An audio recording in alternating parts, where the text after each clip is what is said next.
Okay. So in this video, we're going to continue to read the book of Jasher. I am. Oh, wait.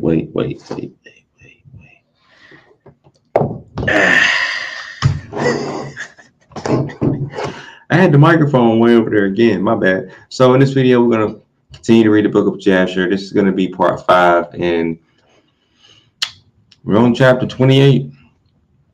So also, I want to say thank you to everybody who subscribed to my channel so far. I've been looking, and these subscriptions have just been going up and up and up. So thank you. And let's continue to feed our souls. So today is the day that I said I'll be reading the book of Jasher on Tuesdays. I forget which book I'm supposed to be reading on which days, between Tuesday and Saturday, because I'm doing Jubilees on Saturday and Jasher on Tuesdays. And they both start with a J, and they are like, and I just forget which one I'm doing. But anyway, so we're going to get into it. So let me get into the book of Jasher. I got to pull it up on the screen, so let me get that ready.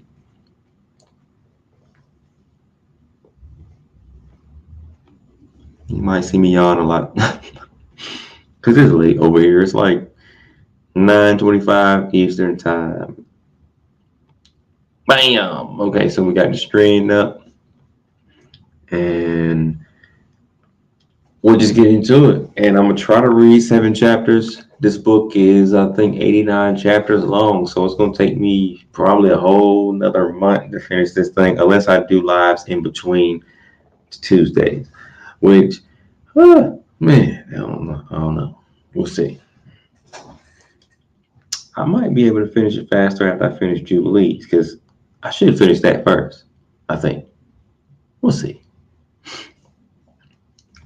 All right, let's go to the book of Jasher. All right, so chapter 28, verse 1. Wait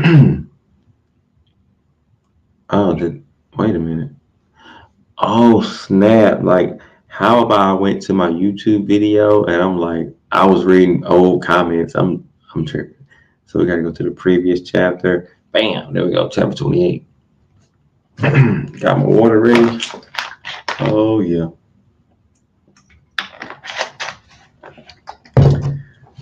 So it says, and in those days, after the death of Abraham, in that year, the Lord brought a heavy famine in the land. And whilst the famine was raging in the land of Canaan, Isaac rose up to go down to Egypt on account of the famine. And his father Abraham, as his father Abraham had done, if I didn't say that properly. And the Lord appeared that night to Isaac, and he said to him, do not go down to Egypt, but rise and go to Gerar, to Abimelech, king of the Philistines, and remain there till the famine shall end.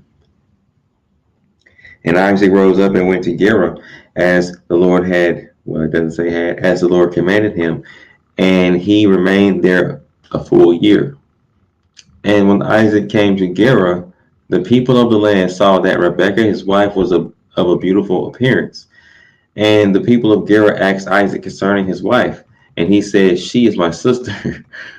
For he was afraid to say she was his wife, lest the people of the land should kill him on account of her. And the princes of Abimelech went and praised the woman to the king, but he answered them not, neither did he attend to their words. But he heard them say that Isaac declared her to be his sister. So the king reserved this within himself. And when Isaac had remained 3 months in the land, Abimelech looked out at the window, and he saw, and behold, Isaac was sporting with Rebekah his wife. For Isaac, sorry, I'm trying not to laugh. For Isaac dwelt in the outer house belonging to the king, so that the house of Isaac was opposite the house of the king. And the king said to Isaac, what is this you have done to us in saying of your wife, she is my sister? How easily might one of the great men of the people have lain with her, and you would then have brought guilt on us. And Isaac said,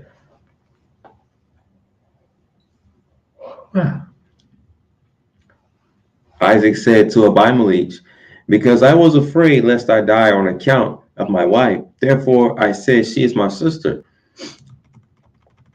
At that time Abimelech gave orders to all his princes and great men, and they took Isaac and Rebekah his wife and brought them before the king. And the king commanded that they should dress them in princely. I thought it was princely, but hey, all right. Dress them in princely garments and make them ride through the streets of the city and proclaim before them throughout the land, saying, this is the man and this is his wife. Whoever touched this man or his wife shall surely die. I like that, by the way. Let's keep going. And Isaac returned with his wife to the king's house, and the Lord was with Isaac, and he continued to wax great and lacked nothing. Keep that in mind. And the Lord caused Isaac to find favor. Ooh, that I just thought about me, like right now. Yeah, that's a good scripture right there. Let's keep going. Verse 12. And the Lord caused Isaac to find favor in the sight of Abimelech and in the sight of all his subjects. And Abimelech acted well with Isaac. For Abimelech remembered the oath and the covenant that existed between his father and Abraham. And Abimelech said to Isaac, behold, the whole earth is before you. Dwell wherever it may seem good in your sight, until you shall return to your land. And Abimelech gave Isaac fields and vineyards and the best part of the land of Gerar, to sow and reap and eat the fruits of the ground until the days of the famine should have passed by. And Isaac sowed in that land and received 100-fold in the same year. And the Lord blessed him, and the man waxed great, and he had possession of flocks and possession of herds and great store of servants. And when the days of the famine had passed away, the Lord appeared to Isaac and said to him, rise up, go forth from this place and return to your land, to the land of Canaan. And Isaac rose up and returned to Hebron, which is in the land of Canaan. And he, well, there is no and, but it says, he and all belonging to him, as the Lord commanded him. Okay, anyway. And after this, Shelach, the son of, Shelach, the son at Arphaxad, died in that year, which is the 18th year of the life of Jacob and Esau. And all the days of Shelach lived were 433 years, and he died. At that time Isaac sent his younger son Jacob to the house of Shem and Eber, and he learned the instructions of the Lord. And Jacob remained in the house of Shem and Eber for 32 years. And Esau his brother did not go, for he was not willing to go. And he remained in his father's house in the land of Canaan. And Esau was continually hunting in the fields to bring home what he could get. So did Esau all the days. And Esau was a designing and deceitful man, one who hunted after the hearts of men. And let me try to say this way right here. And inveigled, I'm gonna say it like that. Inveigled them. Don't even know what that means, and I ain't looking it up. Let's keep going. And Esau was a valiant man. I got the internet right here, y'all. I could do it, but I'm not. Don't care to. Let's keep going. And Esau was a valiant man in the field, and in the course of time went as usual to hunt. Oh, I think I know what's going to happen. Then it says, and he came as far as the I don't think I know what's going to happen. I'm thinking about something that happened. I'm gonna just tell y'all what I think. I might spoil it for y'all. I can't do that. I ain't gonna spoil it for y'all. But if it's what I thought, then I'll let you know. But I kind of don't think it is. No, wait. No, it is what I think it is. Okay, never mind. Let's keep going. I'll let y'all know if I'm right. Now, I'm gonna go back a little bit. It says, course of time went as usual to hunt towards the end of 20, and he came as far as the field of Seir. And this is the same as Edom. And he remained in the land of Seir, hunting in the field a year and 4 months. And Esau there saw in the land of Seir the daughter of a man of Canaan, and her name was Jehudith, the daughter of Beri, son of Epher, son of the families of Heth, the son of Canaan. Okay, so no, I was wrong. It already happened before, where he cut off Nimrod's head. Sorry, I'm thinking of the past. All right. That was him that cut off his head, right? Yeah, because that's when he sold his birthright, because he came and ran into his brother Jacob. Okay, sorry, thinking of the past. All right, so let's see. 23. And Esau took her for a wife, and he came to her. 40 years old was Esau when he took her, and he brought her to Hebron, the land of his father's dwelling place, and he dwelt there. Excuse me. And it came to pass in those days, in the 110th year of the life of Isaac, that is in the 50th year of the life of Jacob. In that year Shem died. Well, died Shem, the son of Noah. Shem was 600 years old at his death. And when Shem died, Jacob returned to his father to Hebron, which is in the land of Canaan. And in the 56th year of the life of Jacob, people came from Haran, and Rebekah was told concerning her brother Laban, the son of Bethuel. For the wife of Laban was barren in those days, and bare no children, and also his handmaids bare none to him. And the Lord afterward remembered Adinah, the wife of Laban, and she conceived and bare twin daughters. And Laban called the names. This is an interesting fact right here. No. That's not the one I'm thinking about. I'm thinking about the handmaids of them. But let's keep going. Laban called the names of his daughters, the name of the elder Leah and the name of the younger Rachel. And those people came and told these things to Rebekah, and Rebekah rejoiced greatly that the Lord had visited her brother and that he had gotten children. Okay. It's so much I read, y'all. I be thinking it's about to say something else, but it's sorry. When you read a lot like me, I guess. All right. Chapter 29, verse 1. Okay. I just had to check in. All right, here we go. It says the Book of Jasher, chapter 29, verse 1.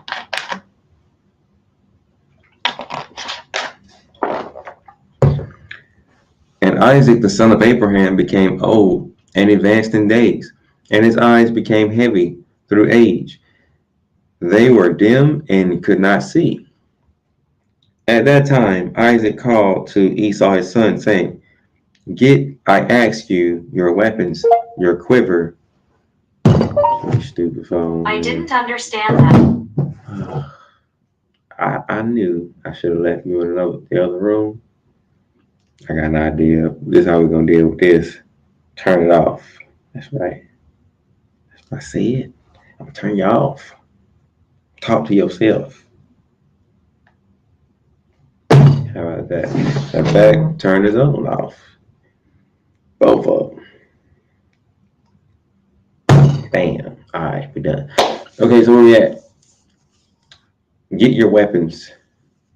Well, I ask you your weapons, your quiver and your bow. Rise up and go forth into the field and get me some venison. And make me savory meat and bring it to me, that I may eat in order that I may bless you before my death. As I have now become old and gray-headed.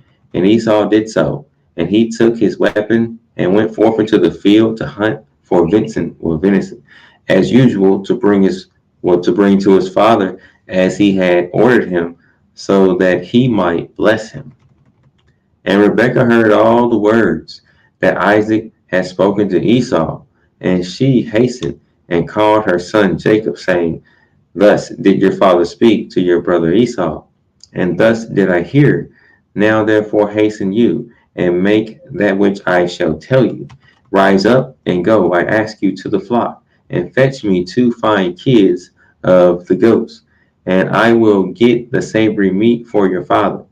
And you shall bring the savory meat, that he may eat before your brother shall have come from the chase, in order that your father may bless you. And Jacob hastened and did as his brother had commanded him. Mother. As his mother had commanded him. Sorry. And he made the savory meat and brought it before his father, before Esau had come from his chase. And Isaac said to Jacob, who are you, my son? And he said, I am your firstborn, Esau. I have done as you did order me. Now therefore rise up, I ask you, and eat of my hunt, in order that your soul may bless me as you did speak.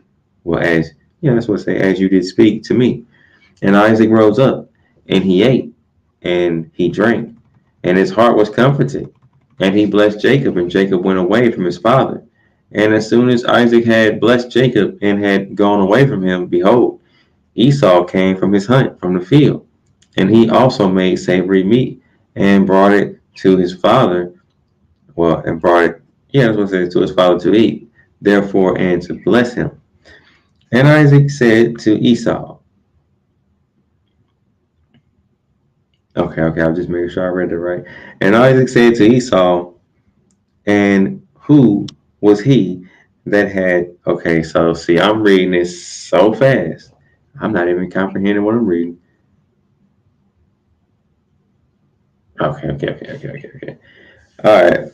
So here we go. 9. It says, and Isaac said to Esau, and who was he that has taken venison and brought it me before you came, and whom did I bless? I wish they would just word it in regular English, because I say the same things I say sometimes, but I just say it backwards. It says, whom I did bless, but I said, whom did I bless? I mean, it's the same meaning, or you can get the same thing from it, but it's just worded differently. Anyway, and Esau knew that his brother Jacob had done this, and the anger of Esau was kindled against his brother Jacob, that he had acted thus toward him. And Esau said, is he not rightly called Jacob?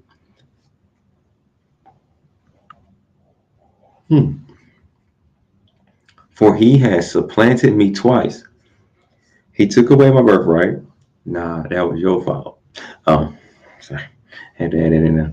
Anyway, then it says he took away my birthright, and now he has taken away my blessing. And Esau wept greatly.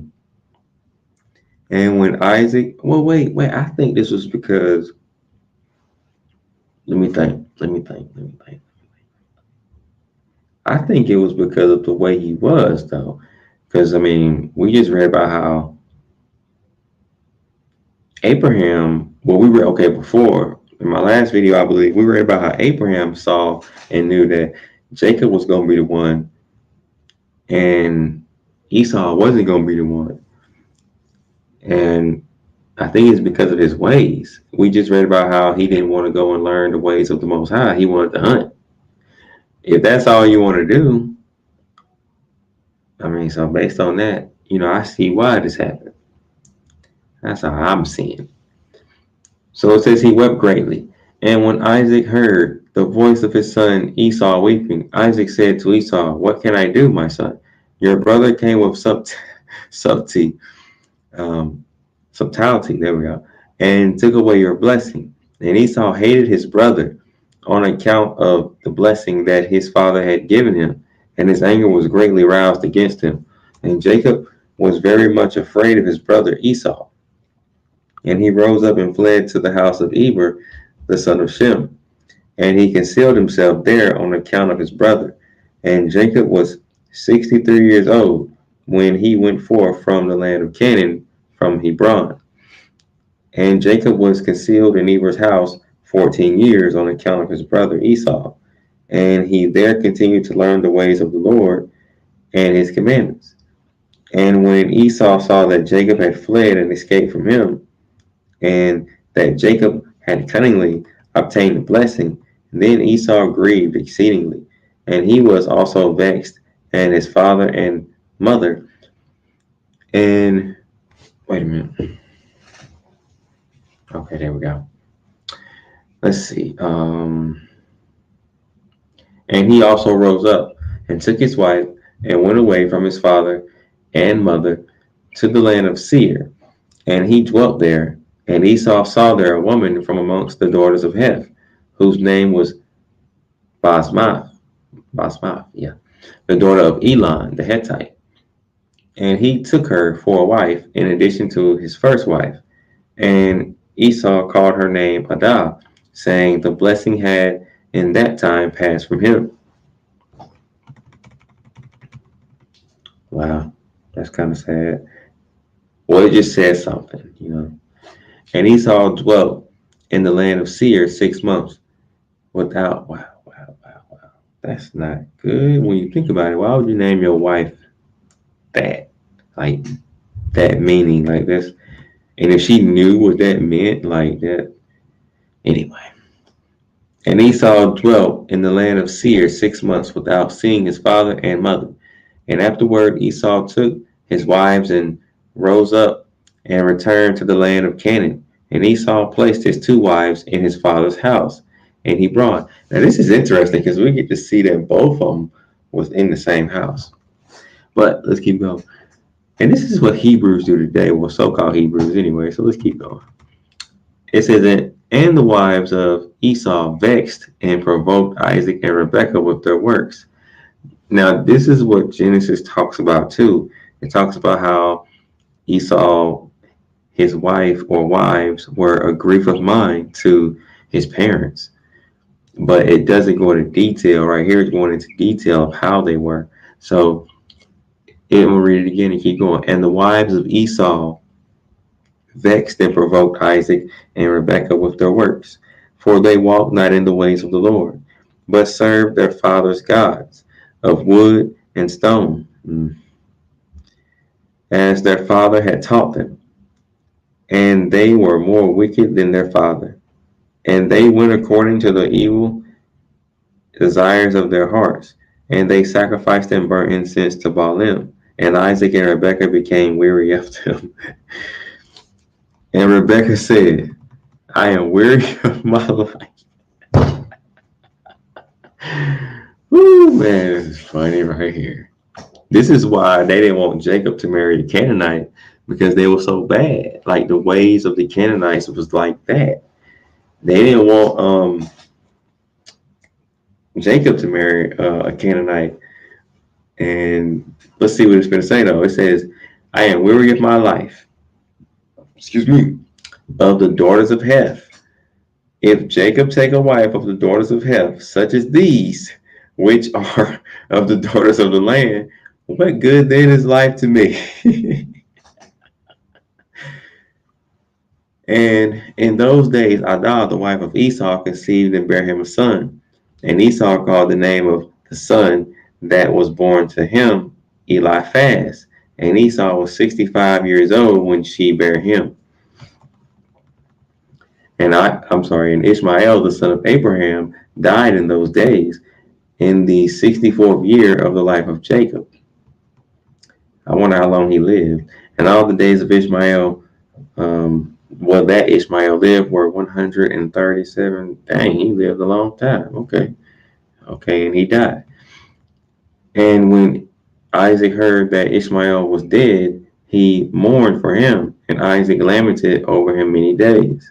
And at the end of 14 years of Jacob's residing in the house of Eber, Jacob desired to see his father and mother, and Jacob came to the house of his father and mother to Hebron. And Esau had in those days forgotten what Jacob had done to him, and having taken the blessing from him in those days. And when Esau saw Jacob coming to his father and mother, he remembered what Jacob had done to him, and he was greatly incensed against him, and he sought to kill him.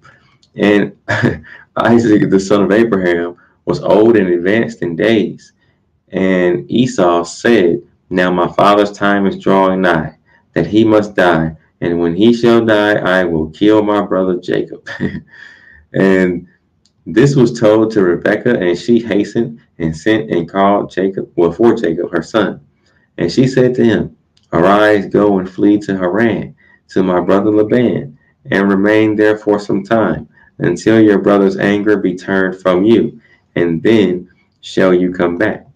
And Isaac called to Jacob and said to him, Take not a wife from the daughters of Canaan, for thus did our father Abraham command us according to the word of the Lord, which he had commanded him, saying, To your seed will I give this land. If your children keep my covenant that I have made with you, then will I also perform to your children that which I have spoken to you, and I will not forsake them. Now therefore, my son, listen to my voice, to all that I shall command you, and refrain from taking a wife from amongst the daughters of Canaan. Arise, go to Haran, to the house of Bethuel, your brother, your mother's father, sorry about that, and take to you a wife from there, from the daughters of Laban, your mother's brother. Therefore take heed, lest you should, we're getting into some good scriptures right here, I believe, about marriage, but here we go. Therefore, take heed, lest you should forget your Lord, your God, and all his ways in the land. Yes, we're going to get into it. Verse 28, I think that's the one right there. But it says, take heed, lest you should forget the Lord, your God, and all his ways in the land which you go. I think I said it a little different, but anyway. And should get connected with the people of the land and pursue vanity and forsake the Lord your God. But when you come to the land, serve there the Lord. Do not turn to the right or to the left from the way which I commanded you and which you did learn. Here we go. And may the Almighty God grant you favor in the sight of people of the earth, that you may take there a wife according to your choice, one who is good and upright in the ways of the Lord. Bam! That is not what Esau was. His wives neither. So we shouldn't look for people like that. But let's keep going. That's like a caution right there. Like if they don't have the ways of the Lord, it's like an iffy one right there. It's like, yeah. But anyway, let's keep going. And may God give to you and your seed the blessing of your father Abraham, and make you fruitful and multiply you. And may you become a multitude of people in the land where you go. And may God cause you to return to this land, the land of your father's dwelling, with children and with great riches, with joy and with pleasure. And Isaac finished commanding Jacob and blessing him, and he gave him many gifts together with silver and gold. And he sent him away, and Jacob listened to his father and mother. He kissed them and arose and went to Padan Aram. And Jacob was 77 years old when he went out from the land of Canaan from Beersheba. And when Jacob went away to go to Haran, Esau called to his son Eliphaz, and secretly spoke to him, saying, Now hasten, take your sword and your hand, in your hand, and pursue Jacob, and pass before him in the road, and lurk for him, and kill him with your sword in one of the mountains, and take all belonging to him, and come back. And Eliphaz, the son of Esau, was an active man and expert with the bow, as his father had taught him. And he was a noted hunter in the field and a valiant man. And Eliphaz did as his father had commanded him. And Eliphaz was at that time years old. And Eliphaz rose up and went and took 10 of his mother's brothers with him and pursued Jacob. And he closely followed Jacob, and he lurked for him in the border of the land of Canaan, opposite to the city of Shechem. And Jacob saw Eliphaz and his men pursuing him, and Jacob stood still in the place in which he was going, in order to know what this was. For he did not know the thing. And Eliphaz drew his sword, and he went on advancing, he and his men, toward Jacob. And Jacob said to them, What is to do with you that you have come here? And what mean it that you pursue with your swords? And Eliphaz came near to Jacob, and he answered and said to him, Thus did my father command me, and now therefore I will not deviate from the orders which my father gave me.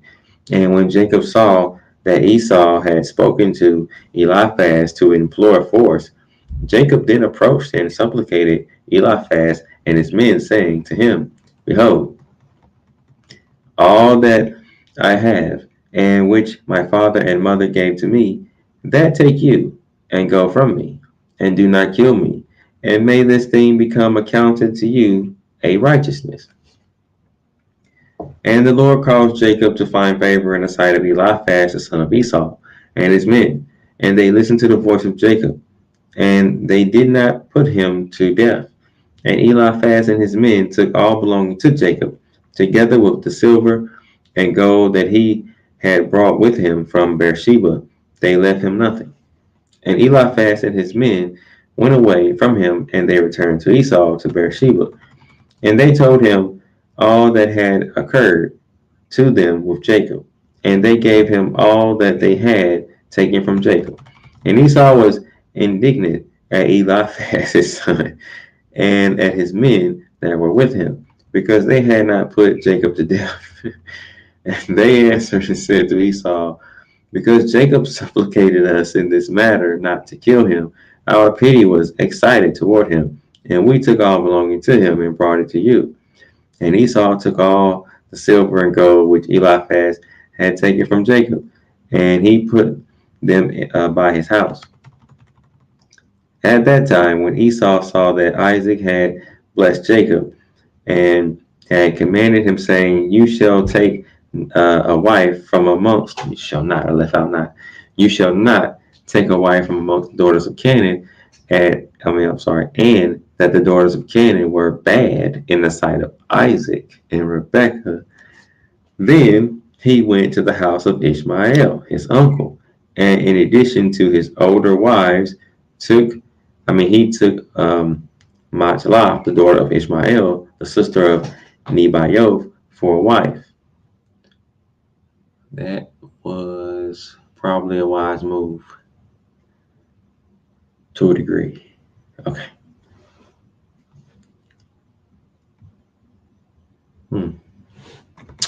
So we're on chapter 30 now. I am sleepy. I don't know. Well, what's up? Is it Jamie? I'm tired. I'm telling you. Who want to get on here and read for me? No, we're gonna do that. We're gonna do that. Tell you. Okay, hold on. Who are with me though? Who are with me? I want something different to drink. I gotta give me some smoothies. I was gonna get it today, but I didn't. Man. All right, let's do it. I don't know if I can read 7 chapters tonight. Oh no, I'm so tired. I gotta wake up. I need like some hot chocolate. I got some too. It is what it is. Okay. And Jacob went forth, continuing his road from Haran, to Haran, and he came as far as Mount Moriah, and he tarried there all night near the city of Luz. And the Lord appeared there to Jacob on that night. I wonder, is this what I'm thinking it's going to be? That's what it looks like. Okay. That night. And he said to him, I am the Lord, God of Abraham, and the God of Isaac, your father. The land on which you lie, I will give to you and your seed. And behold, I am with you, and will keep you wherever you go. And I will multiply your seed as the stars of heaven. And I will cause all your enemies to fall before you. And when they shall make war with you, they shall not prevail over you. And I will bring you again to this land with joy, with children, and with great riches. And Jacob awoke from his sleep, and he rejoiced greatly at the vision which he had seen. And he called the name of that place Bethuel, house of the Lord. No, house of God. Now, I think in Genesis, it talks about, I think that's the ladder of Jacob. Let's see, hold on. The ladder of Jacob. I think that's the one where it talks about like those angels going up and down on the ladder. I could be wrong, but I want to see. Matter of fact, I'm gonna just type in Jacob calls the name of that place Bethuel, and I'm gonna see what it says in Genesis at that point. I'm not gonna read everything, but I just remember it a little bit different in Genesis. Jacob calls the name of that place Bethuel. That's right. No, not Penuel. Penuel. No, that's a different place. That's where he wrestled with the angel. No, not that. That's what that would sound like.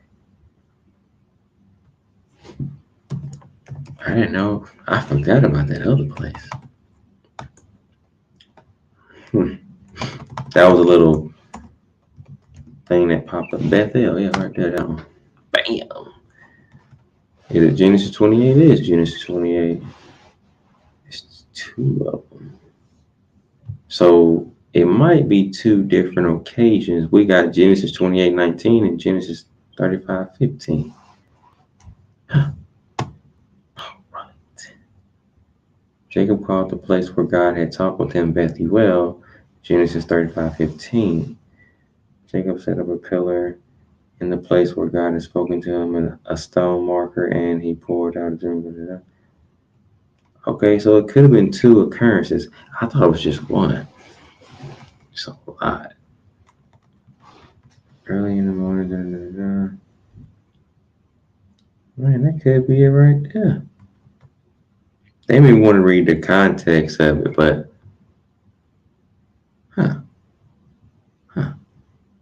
All right, y'all give me just one more minute. I just want to make sure and see if this is the one I'm thinking about. Angels were ascending and descending on it. And if this is around Genesis 28, that's the one. Okay, bam. That's the ladder of Jacob incident. That's what I thought. Okay, so Genesis 28, verse 12 is the verse that I was thinking about. So this is the right, because it talks about in verse 12. I'll just read this. I want to read the whole thing. It says, and Jacob had a dream about a ladder that rested on the earth with its top reaching up to heaven, and God's angels were going up and down the ladder. So this is the cross reference to what we were just reading, I believe. Let's keep going. But in Jasher, it doesn't say that. So that's why I was like, I remember it being a little bit more detailed in Genesis. That's why I was thinking about the ladder of Jacob. But, excuse me. Yeah, because he woke up scared from that one in Genesis. The way it reads, he was scared. He was like, yeah, he woke up. Anyway, let's keep going. And Jacob called it Bethuel, verse 4. And Jacob rose up from that place, quite rejoiced. And when he walked, his feet felt light to him for joy. And he went from there to the land of the children of the east. And he returned to Haran. And he sat by the shepherd's well.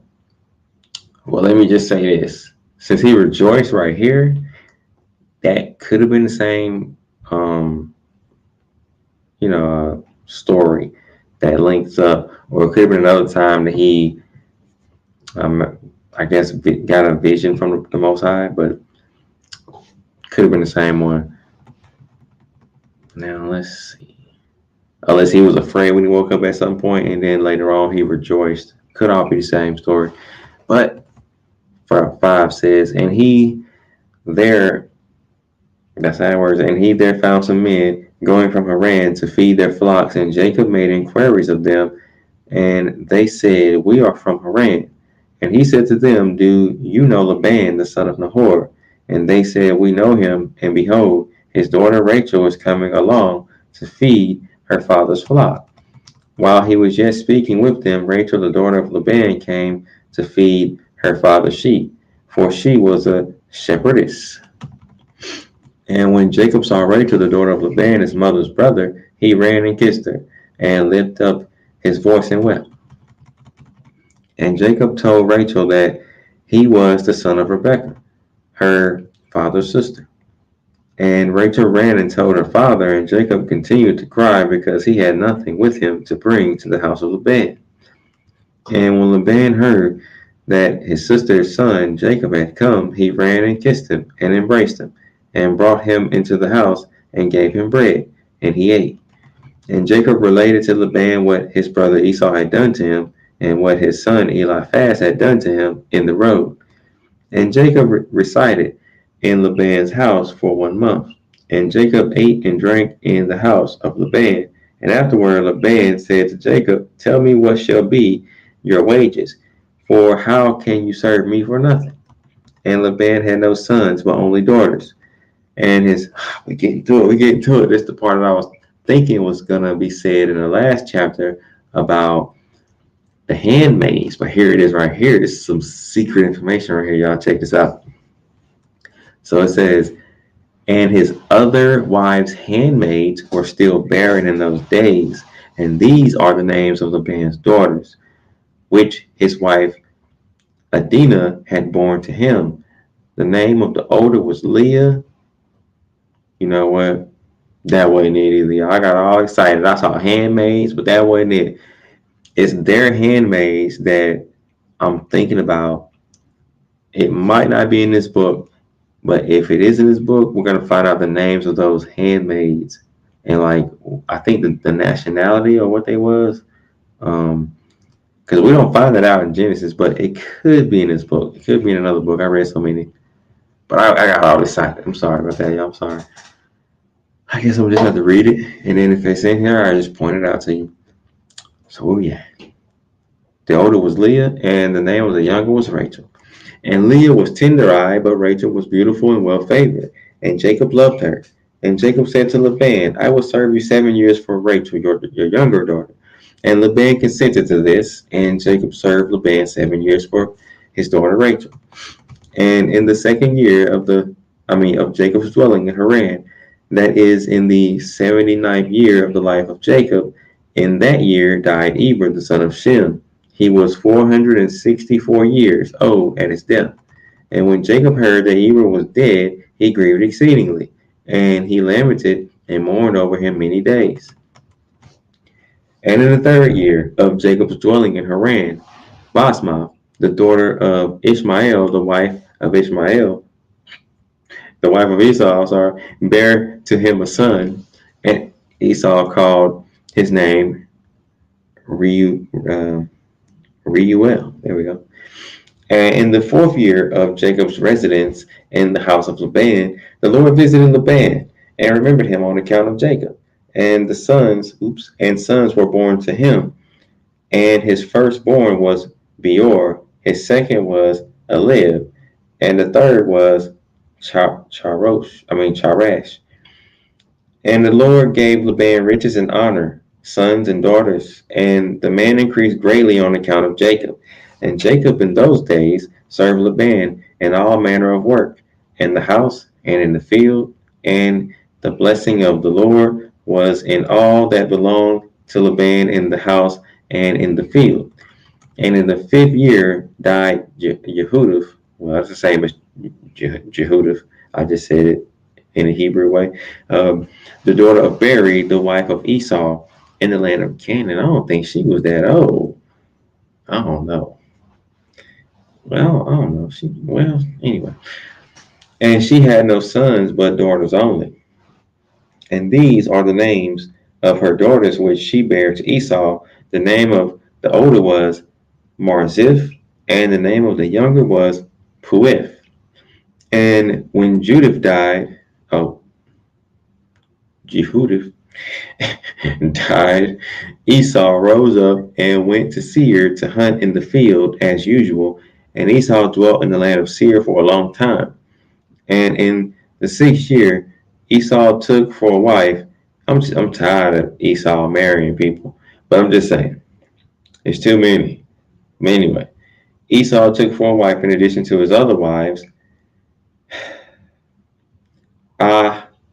Alabama. Sound like Alabama. Anyway, Alabama. the daughter of Zebeon, the Hivite. And Esau brought her to the land of Canaan, and Alabama conceived and bare to Esau three sons, Yeush, Yalan, and Korah. And in those days, in the land of Canaan, there was a quarrel between the herdsmen of Esau and the herdsmen of the inhabitants of the land of Canaan. And Esau's cattle and goods were too abundant for him to remain in the land of Canaan, in his father's house. And the land of Canaan could not bear him on account of his cattle. And when Esau saw that his quarreling increased with the inhabitants of the land of Canaan, he rose up and took his wives and his sons and his daughters and all belonging to him, and the cattle which he possessed, and all his property that he had acquired in the land of Canaan, and he went away from the inhabitants of the land of, well, to the land of Seir. And Esau and all belonging to him dwelt in the land of Seir. But from time to time Esau would go and see his father and mother in the land of Canaan. And Esau intermarried with the Horites. Man, how many people? Nothing. Let's just keep going. And he gave his daughters to the sons of Seir, the Horite. Now I hope it ain't saying that he married nobody else, but his children, because man, how many times? Anyway, 29. And he gave his older daughter Marziph to Anah, the sons of Zebeon, his wife's brother, and Puith he gave to Azar, the son of Bilhan, the Horite. Canaanites again? And Esau dwelt in the mountain, he and his children, and they were fruitful and multiplied. Sound like some corrupt kids. Anyway, I'm just saying, going by the bloodline. Well, if they was wicked, you know. Chapter 31.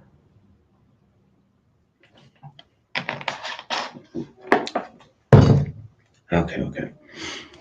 I drink this water, but my throat still feels dry a little bit. That's not good. It's not good. Mm-hmm. And in the 70th year, Jacob's service, which he served Laban, was completed. And this is going to be funny right here. And well, I don't know if y'all gonna laugh. We'll see. And Jacob said to Laban, "Give me my wife, for the days of my service are fulfilled." And Laban did so. And Laban and Jacob assembled all the people of that place, and they made a feast. I was gonna say a great feast. And in the evening, Laban came. Keep this in mind, y'all. Evening, sun went down. Keep that in mind, right? And in the evening, Laban came to the house, and afterward, Jacob came there with the people of the feast, and Laban extinguished all the lights. And this is that were there in the house. So, evening, whatever lights was in the house, he put them out. Then it says, and Jacob said to Laban, "Wherefore do you this thing to us?" And Laban answered, "Such is our custom to act in this land." Now, let's keep going. And afterward, Laban took his daughter Leah, and he brought her to Jacob. And he came to her, and Jacob did not know that she was Leah. Pause. This is how he was deceived, because according to this, it was nighttime. Then he also put out all the lights in the house so he couldn't see each other. Bam. Now, let's keep going. Then it says, and Laban gave his daughter Leah, his handmaid, Zilpah, for, I hope I read all that right, for a handmaid. I don't know if I read all that right, but hopefully I did. Then it says, and all the people at the feast knew what Laban had done to Jacob, but they did not tell the thing to Jacob. And all the neighbors came that night to Jacob's house, and they ate and drank and rejoiced. Oh, man. Let's see where I'm at. And rejoiced and played before Leah upon timbrels and with dances. And they responded before Jacob, Hallelujah, Hallelujah. And Jacob heard their words, but did not understand their meaning. But he thought such might be their custom in this land. And the neighbors spoke these words before Jacob during the night, and all the lights that were in the house Laban had that night extinguished. And in the morning, see what I'm saying? Now it's morning time. Now they can see each other. Check this out. And in the morning, when daylight appeared, Jacob turned to his wife, and he saw, and behold, it was Leah that had been laying in his bosom. And Jacob said, Behold, now I know what the neighbors said last night. And Leah, they said, and I knew it not. And Jacob called to Laban and said to him, What is this? What is this that you did to me? Surely I served you for Rachel. Why did you deceive me and did give me Leah? And Laban answered Jacob, saying, Not so is it done in our place to give the younger before the older. Now therefore, if you desire to take her sister likewise, take her to you for the service which you will serve me for another 7 years. And Jacob did so. And he also took Rachel for a wife. And he served Laban 7 years more. And Jacob also came to Rachel. And he loved Rachel more than Leah. And Laban gave her his maid, Bilhah, for a handmaid. Wait a minute. I think that's it right there. Maybe. No, that's not it. Okay, let's keep going. And when the Lord saw that Leah was hated, the Lord opened her womb, and she conceived and bare Jacob 4 sons in those days. And these are their names, Reuben, Simeon, Levi, and Judah. And she afterward left bearing. And at that time Rachel was barren, and she had no offspring. And Rachel envied her sister Leah. And when Rachel saw that she bare no children to Jacob, she took her handmaid Bilhah, and she bare Jacob 2 sons, Dan and Naphtali. And when Leah saw that she had left bearing, she also took her handmaid Zilpah, and she gave her to Jacob for a wife. And Jacob also came to Zilpah, and she also bare Jacob 2 sons, Gad and Asher.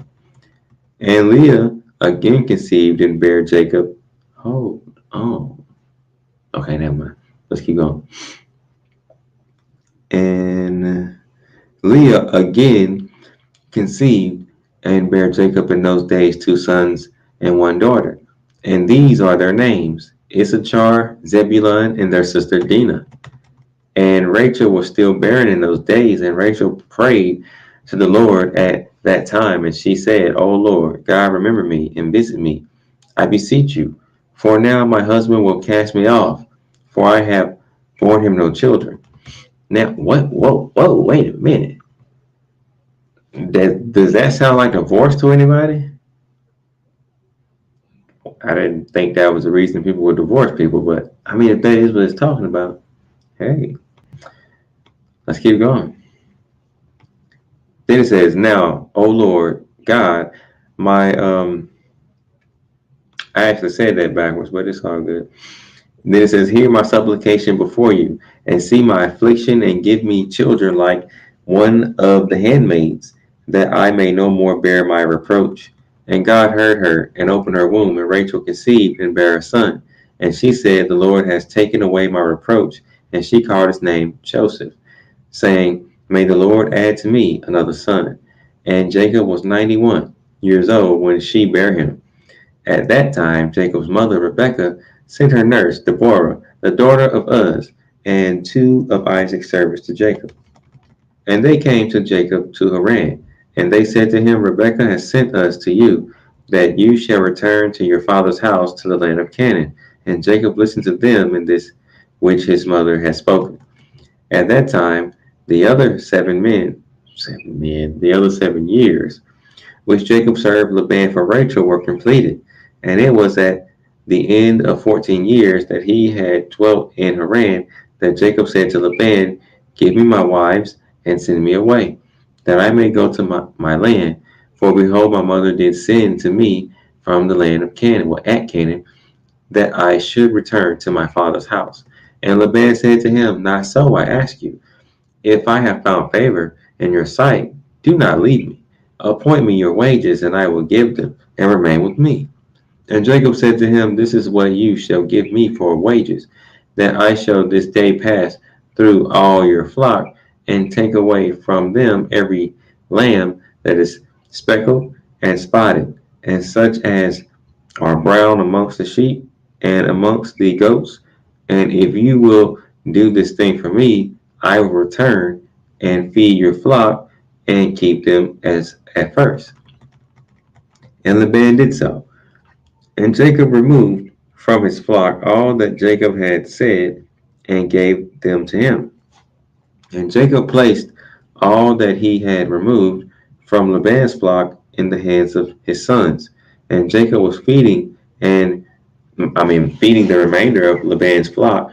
And when the servants of Isaac, which he had sent to Jacob, saw that Jacob would not then return with them to the land of Canaan to his father, they then went away from him, and they returned home to the land of Canaan. And Deborah remained with Jacob in Haran. And she did not return with the servants to Isaac to the land of Canaan. And Deborah resided with Jacob's wives and children in Haran. And Jacob served Laban 6 years longer. And when the sheep brought forth, Jacob removed from them such as were speckled and spotted. And he had determined with Laban, and Jacob did so at Laban's 6 years, for 6 years. And the man increased abundantly, and he had cattle and maidservants and men servants, camels and asses. And Jacob had 200 drove of cattle, and his cattle were of large size and of beautiful appearance, and were very productive. And all the families of the sons of men desired to get some of the cattle of Jacob, for they were exceedingly prosperous. And many of the sons of men came to procure some of Jacob's flock, and Jacob gave them a sheep for a manservant or a maidservant. Dang, okay. Or for an ass or a camel, or whatever Jacob desired from them, they gave him. And Jacob obtained riches and honor and possessions by means of these transactions with the sons of men. And the children of Laban envied him of this honor. And in the course of time, he heard the words of Laban's son, saying, Jacob has taken away all that was our father's, and of that which was our father's has he acquired all this glory. If I said that right. And Jacob beheld the countenance of Laban and of his children, and behold, it was not toward him in those days as it had been before. And the Lord appeared to Jacob at the expiration of the 6 years, and said to him, Arise, go forth out of this land, and return to the land of your birthplace, and I will be with you there. Well, I will be with you. And Jacob rose up at that time, and he mounted his children and wives and all belonging to him on camels, and he went forth to go to the land of Canaan, to his father Isaac. And Laban did not know that Jacob had gone from him. And then it says, for Laban had been that day sheep shearing. And Rachel stole her father's images, and she took them and she concealed them on the camel on which she sat, and she went on. Now I'm curious why she did this. I don't know if she wanted to take his idols or keep them for herself. I don't know, because these images were, if I'm not mistaken, like idols. So I don't know why she took it, but anyway. Then it says, let's see, 41. And this is the manner of the images in taking a man who is the firstborn and killing him and taking the hair of his head, and taking salt and salting the head and anointing it in oil. Then taking a small tablet of copper or a tablet of gold and writing the name on it, and placing the tablet under his tongue, and taking the head with the tablet under the tongue, and putting it in the house, and lighting up lights before it, and bowing down to it. What? Sounds like a spell or something. And at that time, well, and at the time when they bow down to it, it speak to them in all matters that they ask of it, through the power of the name which is written in it. And some make them in the figures of men, of gold and silver, and go to them in times known to them. And the figures receive the influence of the stars, and tell them future things. And in this manner were the images which Rachel stole from her father. And Rachel stole these images which were her father's, in order that Laban might not know through them where Jacob had gone. Okay, that's why. Okay, I didn't know. Well, I forgot. And Laban came home, and he asked concerning Jacob and his household, and he was not to be found.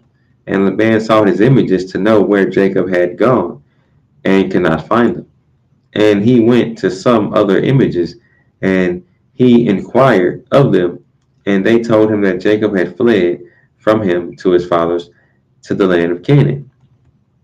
And Laban then rose up, and he took his brothers and all his servants, and he went forth and pursued Jacob.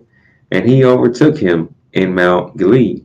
And Laban said to Jacob, "What is this you have done to me to flee and deceive me, and lead my daughters and their children as captives?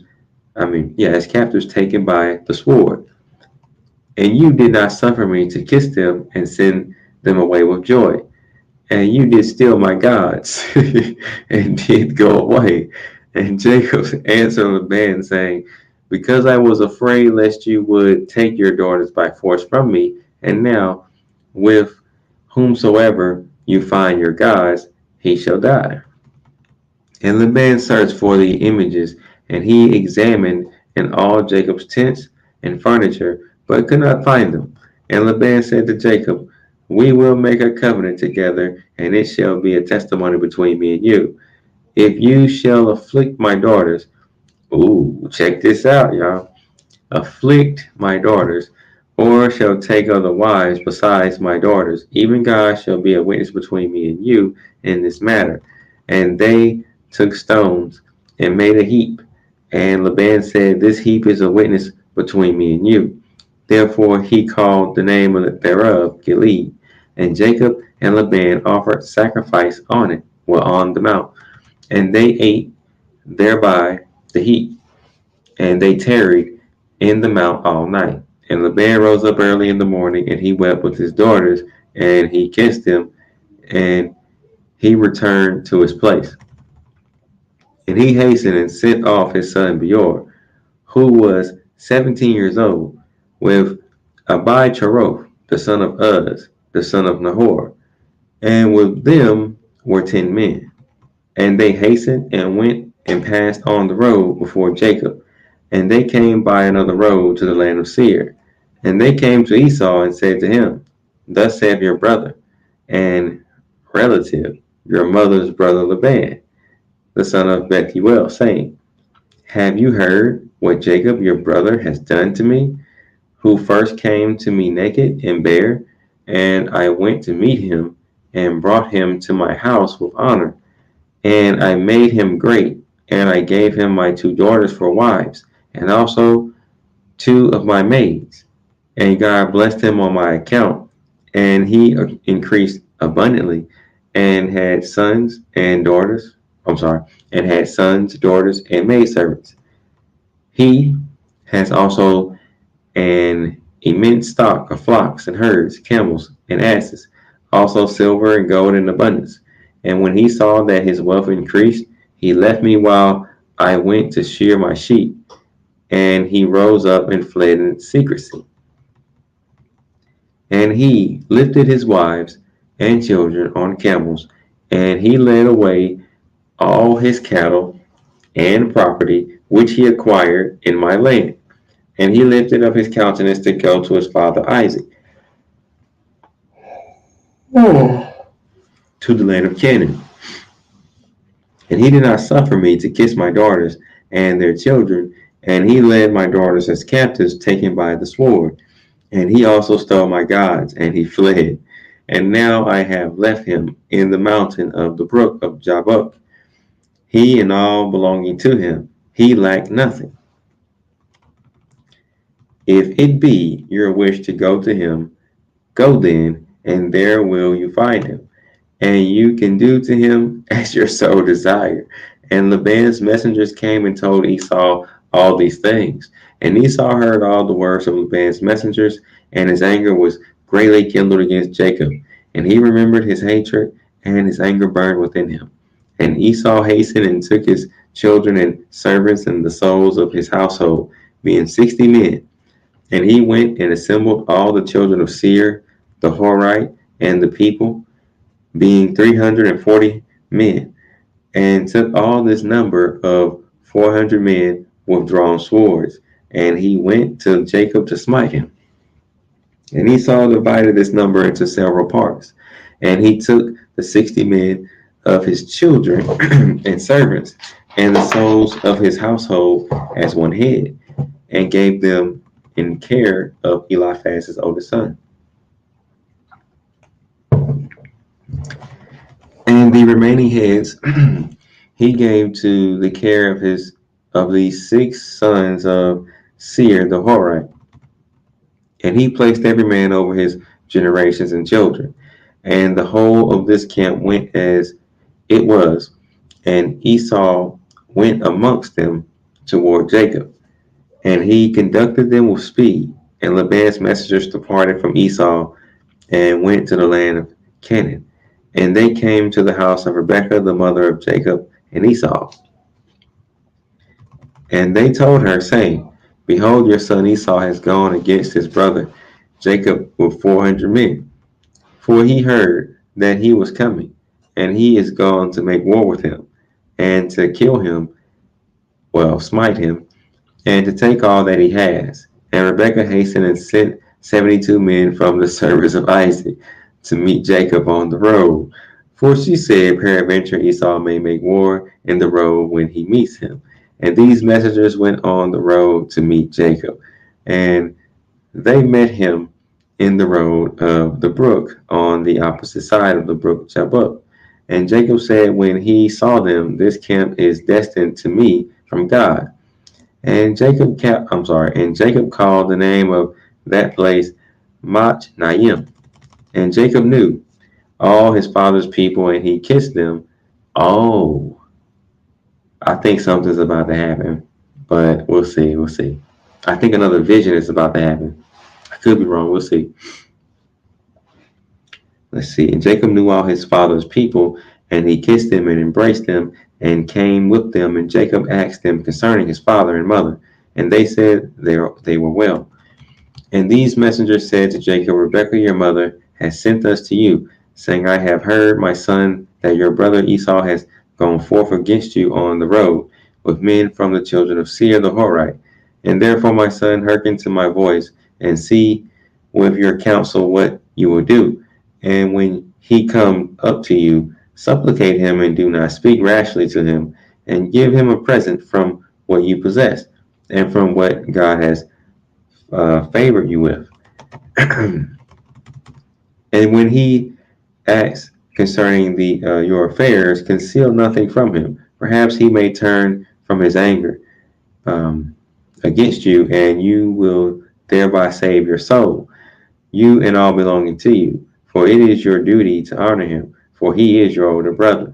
And when Jacob heard the words of his mother, which the messengers had spoken to him, Jacob lifted up his voice and wept bitterly, and did as his mother then commanded him.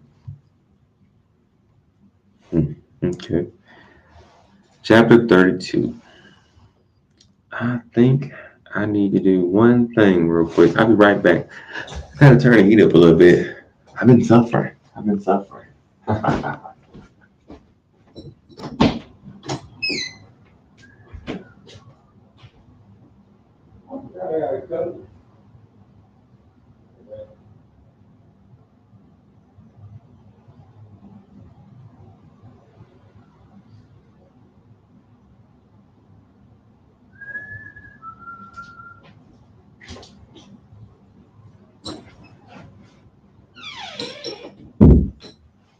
I forgot I had a coat right behind me. I could have just put that on over here.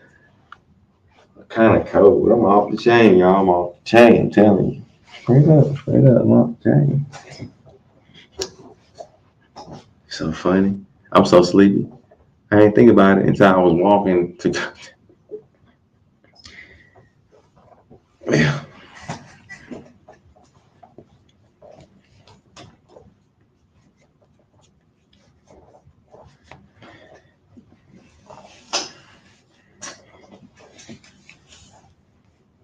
Damn, that's what I'm talking about. I just thought about an apple pie or something. You need these pies, man. I'm telling you, man. I want a blackberry pie one day. First blackberry pie I had, I think, was great. Well, it was good. It was so good that I would definitely get another one by the same place. Mm-hmm. Not everybody pie is good, you know what I'm saying? You can't eat everybody pie. You can try. Might not be that good though, you know what I'm saying? Oh, right.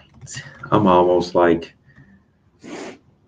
to the end of where I'm gonna stop, but okay, I started from 28, so I'll stop at chapter 35 or around 35.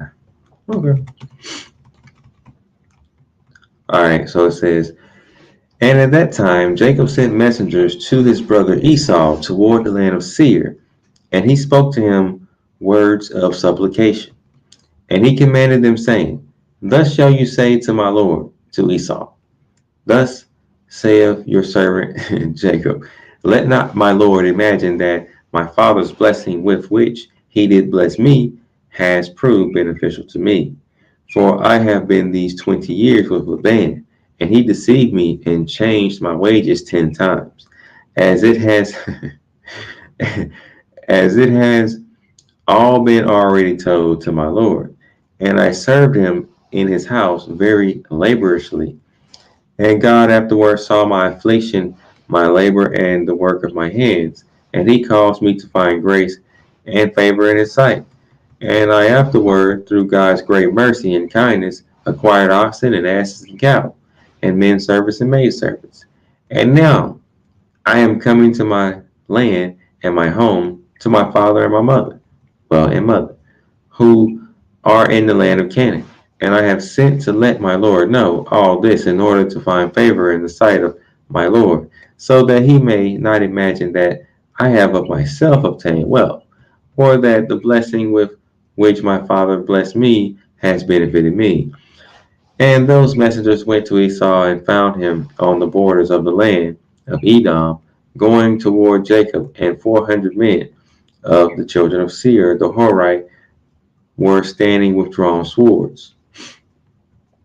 And the messengers of Jacob told Esau all the words that Jacob had spoken to them concerning Esau. And Esau answered them with pride and contempt, and said to them, surely I have heard, and truly it has been told to me what Jacob has done to Laban, who exalted him in his house, and gave him his daughters for wives, and he begat sons and daughters, and abundantly increased in wealth and riches in Laban's house through his means. And when he saw that his wealth was abundant and his riches great, he fled with all belonging to him from Laban's house, and he led Laban's daughters away from the face of their father as captives taken by the sword without telling him of it. And not only to Laban has Jacob done this, but also to me has he done so, and has twice supplicated me. And shall I be silent? Now therefore have I this day come with my camps to meet him, and I will do to him according to the desire of my heart. And the messengers returned and came to Jacob and said to him, We came to your brother, to Esau, and we told him all your words, and thus has he answered us. And behold, he come to meet you with 400 men. Now then, know and see what you shall do, and pray before God to deliver you from him. And when he heard the words of his brother, which he had spoken, I know what's going to happen. I thought he was going to have a vision, but I ain't going to tell y'all. I ain't going to tell you. Anyway, there we go. Let's see. And I'm going to start at 15. I don't think I read it all. Yeah, I ain't read all of it. It says, and when he had, well, there's no had, and when he heard the words of his brother, which he had spoken to the messengers of Jacob, Jacob was greatly afraid, and he was distressed. And Jacob prayed to the Lord his God, and he said, O Lord God of my fathers, Abraham and Isaac, you did say to me, when I went away from my father's house, saying, I am the Lord God of your father Abraham and the God of Isaac. To you do I give this land and your seed after you. I will make your seed as the stars of heaven, and you shall spread forth to the four sides of heaven. And in you and in your seed shall all the families of the earth be blessed. And you did establish your words, and did give to me riches and children and cattle, as the utmost wishes of my heart did you give to your servant. You did give to me all that I asked from you, so that I lack nothing. Interesting. And you did afterward say to me, Return to your parents and to your birthplace, and I will still do well with you. Now that I have come, and you did deliver me from the band, I shall fall in the hands of Esau, who will kill me, yet together with the mothers of my children. Now therefore, O Lord God, deliver me, I ask you, also from the hands of my brother Esau, for I am greatly afraid of him. And if there is no righteousness in me, do it for the sake of Abraham my father and my father Isaac.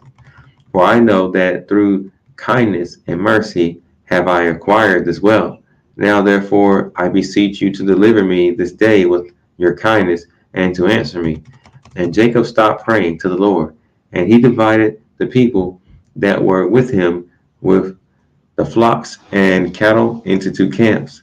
And he gave the half to the care of Damasek, the son of Eliezer, Abraham's servant, for a camp with his children, and the other half he gave to the care of his brother Elias, the son of Eliezer, to be for a camp with his children. And he commanded them, saying, Keep yourselves at a distance with your camps, and do not come too near each other. And if Esau come to one camp and slay it, the other camp at a distance from it will escape. And Jacob tarried there that night, and during the whole night he gave his servants instructions concerning the forces and his children. And the Lord heard the prayer of Jacob on that day, and the Lord then delivered Jacob from the hands of his brother Esau. And the Lord sent three angels of the angels of heaven, and they went before Esau and came to him. And these angels appeared to Esau and his people, and his people, and as 2,000 men. Let me read it again and just keep going. And these angels appeared to Esau and his people as 2,000 men riding on horses furnished with all swords. I guess I can say it that way, with swords of war instruments. And they appeared in the sight of Esau and all his men to be divided into four camps, with four chiefs to them. And one camp went on, and they found Esau coming with 400 men toward his brother Jacob. And this camp ran toward Esau and his people and terrified them. And Esau fell off the horse in alarm, and all his men separated from him in that place, for they were greatly afraid. And the whole of the camp shouted after them when they fled from Esau. And all the warlike men answered, saying, Surely we are the servants of Jacob, who is the servant of God, and who then can stand against us? And Esau said to them, O then, my Lord and brother Jacob is your Lord, whom I have not seen for these 20 years. And now that I have this day come to see him, do you treat me in this manner? And the angels answered him, saying, As the Lord live, were not Jacob, of whom you will speak, your brother? We had not let one remaining from you and your people, but only on account of Jacob we will do nothing to them. And this came past from Esau and his men, and it went away. And Esau and his men had gone from them about a league, when the second camp came toward him with all sorts of weapons. And they also did to Esau and his men as the first camp had done to them. And when they had left it to go on, behold, the third camp came toward him, and they were all terrified. And Esau fell off the horse, and the whole camp cried out and said, Surely we are the servants of Jacob, who is the servant of God, and who can stand against us? And Esau again answered them, saying, O then, Jacob my Lord, and your Lord is my brother. And for 20 years have I not seen his countenance, and hearing this day that he was coming, I went this day to meet him, and do you treat me in this manner? And they answered him and said to him, As the Lord live, were not Jacob your brother, as you did say, we had not left a remnant from you and your men. But on account of Jacob, of whom you speak, being your brother, we will not meddle with you or your men. And hold on, let me scroll down. And the third camp also passed from them, and he still continued his road with his men toward Jacob. I'm trying not to laugh. I gotta straighten up. Oh man, wait a minute.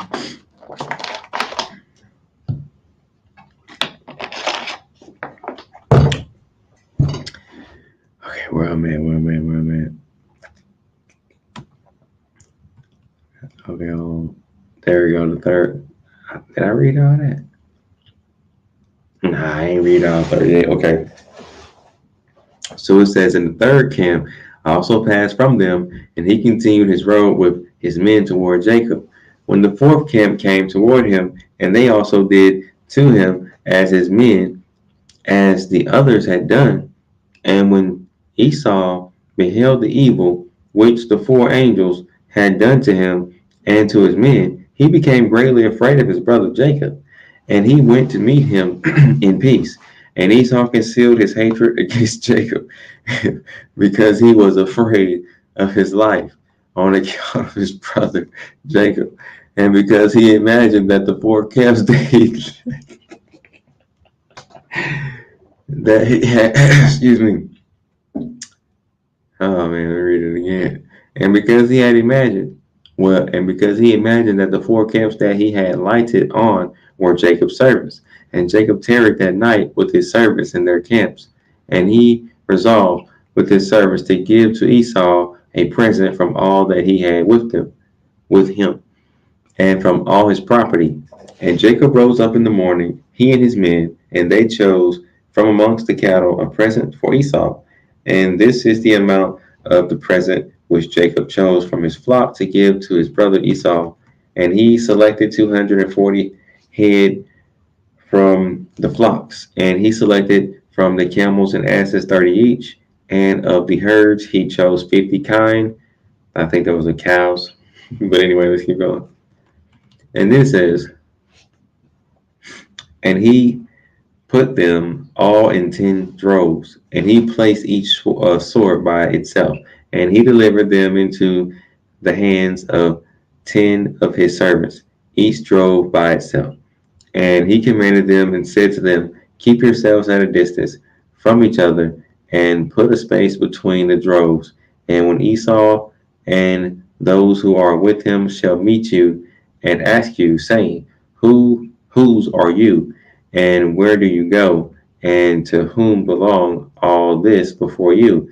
And then it says, you shall say to them, we are the servants of Jacob, and we come to meet Esau in peace. And behold, Jacob come behind us. And that which is before us is a present sent from Jacob to his brother Esau.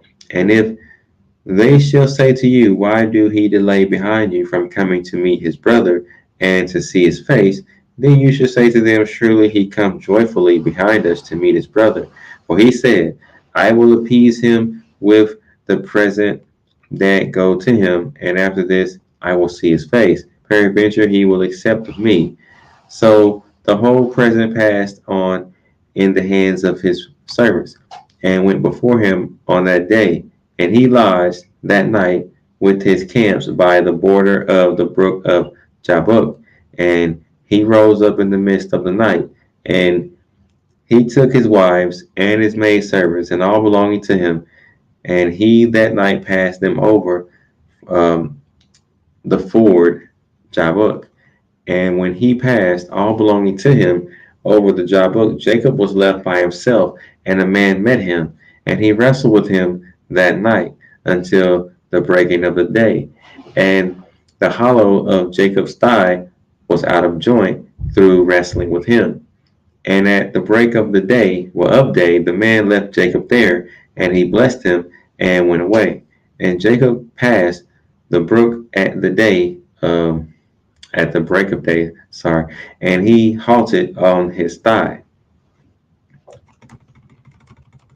And the sun rose on him when he had passed the brook, and he came up to the place of his cattle and children. And they went on till midday. And while they were going, the present was passing on before them. And Jacob lifted up his eyes and looked, and behold, Esau was at a distance, coming along with many men, about 400. And Jacob was greatly afraid of his brother. And Jacob hastened and divided his children to his wives and his handmaids, and his daughter Dinah, he put in a chest, and delivered her into the hands of his servants. And he passed before his children and wives to meet his brother. And he bowed down to the ground, and he bowed down 7 times until he approached his brother. And God caused Jacob to find grace and favor in the sight of Esau and his men. For God had heard the prayer of Jacob, and the fear of Jacob and his terror fell on his brother Esau. For Esau was greatly afraid of Jacob for what the angels of God had done to Esau. And Esau's anger against Jacob was turned into kindness. And when Esau saw Jacob running toward him, he also ran toward him, and he embraced him. And he fell upon his neck, and they kissed and wept. And basically. And God put fear and kindness toward Jacob in the hearts of the men that came with Esau, and they also kissed Jacob and embraced him. And also Eliphaz, the son of Esau, with his 4 brothers, sons of Esau, wept with Jacob. And they kissed him and embraced him, for the fear of Jacob had fallen on them all. And Esau lifted up his eyes and saw the women with their offspring, the children of Jacob, walking behind Jacob and bowing along the road to Esau. And Esau said to Jacob, who are these with you, my brother? And are they your children or your servants? And Jacob answered and said, they are my children, which God have graciously given to your servant. And while Jacob was speaking to Esau and his men, Esau beheld the whole camp. And he said to Jacob, whence did you get the whole of the camp that I met yesternight? And Jacob said, to find favor in the sight of my Lord, it is that which God graciously gave to your servant. And the present came before Esau, and Jacob prayed Esau, saying, take, I ask you, the present that I have brought to my Lord. And Esau said, wherefore is this my purpose? Keep that which you have to yourself. And Jacob said, it is incumbent on me to give all this, since I have seen your face, that you still live in peace. And Esau refused to take the present. And Jacob said to him, I beseech you, my Lord, If now I have found favor in your sight, then receive my present at my hand. For I have therefore seen your face, as though I had seen a God-like face, because you was pleased with me. And Esau took the present, and Jacob also gave to Esau silver and gold and bdellium, for he pressed him so much that he took them. And Esau divided the cattle that were in the camp. Yeah. And he gave the half to the men who had come with him, for they had come on hire. And the other half he delivered to the hands of his children. And the silver and gold and bdellium he gave in the hands of Eliphaz his oldest son. And Esau said to Jacob, let us remain with you, and we will go slowly along with you until you come to my place with you, that we may dwell there together. And Jacob answered his brother and said, I would do as my Lord spoke to me, but my Lord know that the children are tender, and the flocks and herds with their young, who are with me. Go but slowly, for if they went swiftly, they would all die. For you know their burdens and their fatigue. Therefore let my Lord pass on before his servant, and I will go on slowly for the sake of the children and the flock, until I come to my Lord's place to Seir. And Esau said to Jacob, I will place with you some of the people that are with me to take care of you in the road, and to bear your fatigue and burden. And he said, what need it, my Lord, if I may find grace in your sight? Behold, I will come to you to Seir to dwell there together as you have spoken. Go you then with your people, for I will follow you. And Jacob said this to Esau, in order to remove Esau and his men from him, so that Jacob might afterward go to his father's house to the land of Canaan. And Esau listened to the voice of Jacob, and Esau returned with the 400 men that were with him on their road to Seir. And Jacob and all belonging to him went that day as far as the extremity of the land of Canaan in its borders, and he remained there for some time. Yeah, that was funny. That might have been the funniest chapter I read tonight.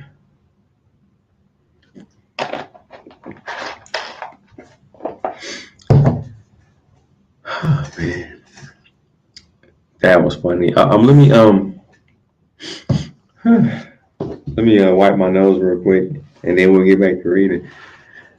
Oh man, that was funny right there. Y'all can let me know if y'all thought that chapter was funny or not, cause I was so laughing. I was cracking up. I'll be right back.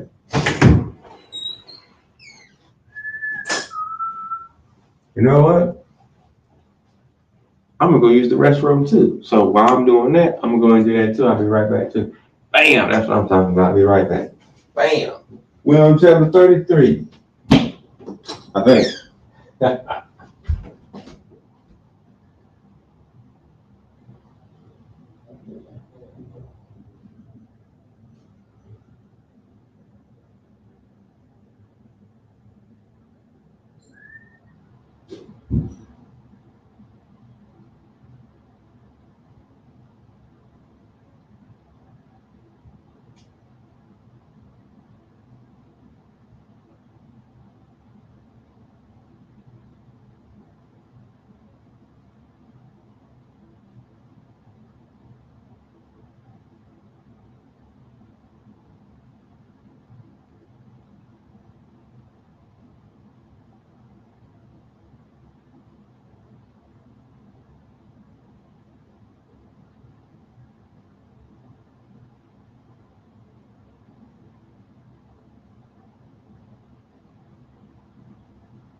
yeah, I forgot about that. That's so funny.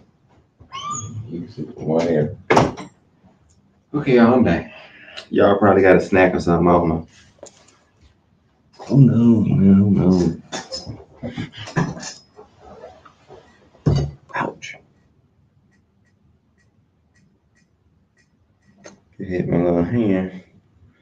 My little hand, you know what I'm saying? Chapter 33, I was right. Mhm. I'm getting there. Okay. So it says, I started to jam a little bit.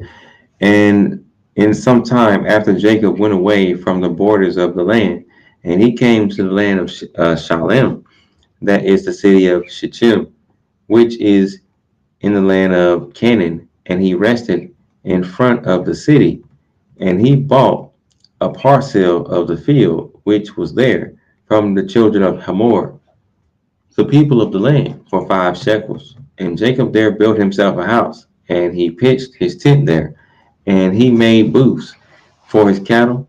Therefore he called the name of that place Succoth. And Jacob remained in Succoth a year and 6 months. At that time, some of the women of the inhabitants of the land went to the city of Shechem to dance and rejoice with the daughters of the people of the city. And when they went forth, then Rachel and Leah, the wives of Jacob with their families, also went to behold the rejoicing of the daughters of the city. And Dinah, the daughter of Jacob, also went along with them and saw the daughters of the city. And they remained there before these daughters, while all the people of the city were standing by them to behold their rejoices. And all the great people of the city were there. And Shechem, the son of Hamor, the prince of the land, was also standing there to see them. And Shechem beheld Dinah, the daughter of Jacob, sitting with her mother before the daughters of the city. And the damsel pleased him greatly. And he there asked his friends and his people, saying, Whose daughter is this? Is that sitting amongst the women, whom I do not know in the city? And they said to him, Surely this is the daughter of Jacob, the son of Isaac, the Hebrew, who has dwelt in this city for some time. And when it was reported that the daughters of the land were going forth to rejoice, she went with her mother and maidservants to sit amongst them, as you see. And Shechem beheld Dinah, the daughter of Jacob, and when he looked at her, his soul became fixed on her, on Dinah. And he sent and had her taken by force. And Dinah came to the house of Shechem, and he seized her forcibly and lay with her and humbled her. If you read the KJV, when you see that somebody was humbled like that, it's rape a lot of times. It's like 3 times in the Bible. But anyway, let's keep going. And he loved her exceedingly and placed her in his house. And about his daughter Dinah, Jacob sent 12 of his servants to fetch Dinah from the house of Shechem. And they went and came to the house of Shechem to take away Dinah from there. And when they came, Shechem went out to meet them, to them, with his men and drove them from his house. And he will not suffer them to come before Dinah. But Shechem was sitting with Dinah, kissing and embracing her before their eyes. And the servants of Jacob came back and told him, saying, When we came, he and his men drove us away. And thus did Shechem to do to Dinah before our eyes. And Jacob knew moreover that Shechem had defiled his daughter, but he said nothing. And his sons were feeding his cattle in the field, and Jacob remained silent till their return. And his sons came home. Jacob sent two maidens from his servants, daughters, to take care of Dinah in the house of Shechem, and to remain with her. And Shechem sent 3 of his friends to his father Hamor, the son of Chiddekim, the son of Pered, saying, Get me this damsel for a wife. Wasn't even married yet. Keep that in mind, y'all, because people think sex is marriage only. Oh, anyway, let's keep going. I might want to, I'm not even going to worry about it. Okay. And Hamor, the son of Chedikim, the Hevite, came to the house of Shechem, his son, and he sat before him. And Hamor said to him, Shechem, is there then no woman amongst the daughters of your people that you will take in Hebrew, woman who is not of your people? This reminds me of how Samson's parents asked him something similar to this about his own family. He was like, is there not anybody among your family that you go to the Philistines to take a wife from them? And he was like, get her for me, for she pleased me well. But that's what this reminds me of. But let's keep going. 18. And Shechem said to him, her only must you get for me. Look, sound just like Samson a little bit. For she is delightful in my sight. I'm telling you, if I get that cross reference. Let me see. Hold on. I think it's Judges 16.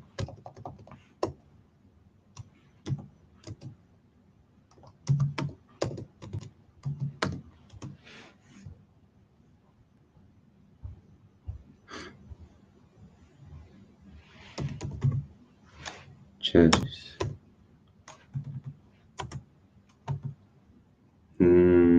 No, not 6.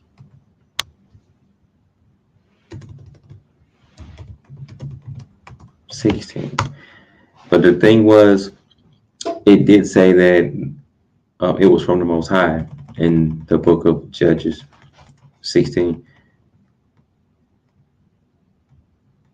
Delilah.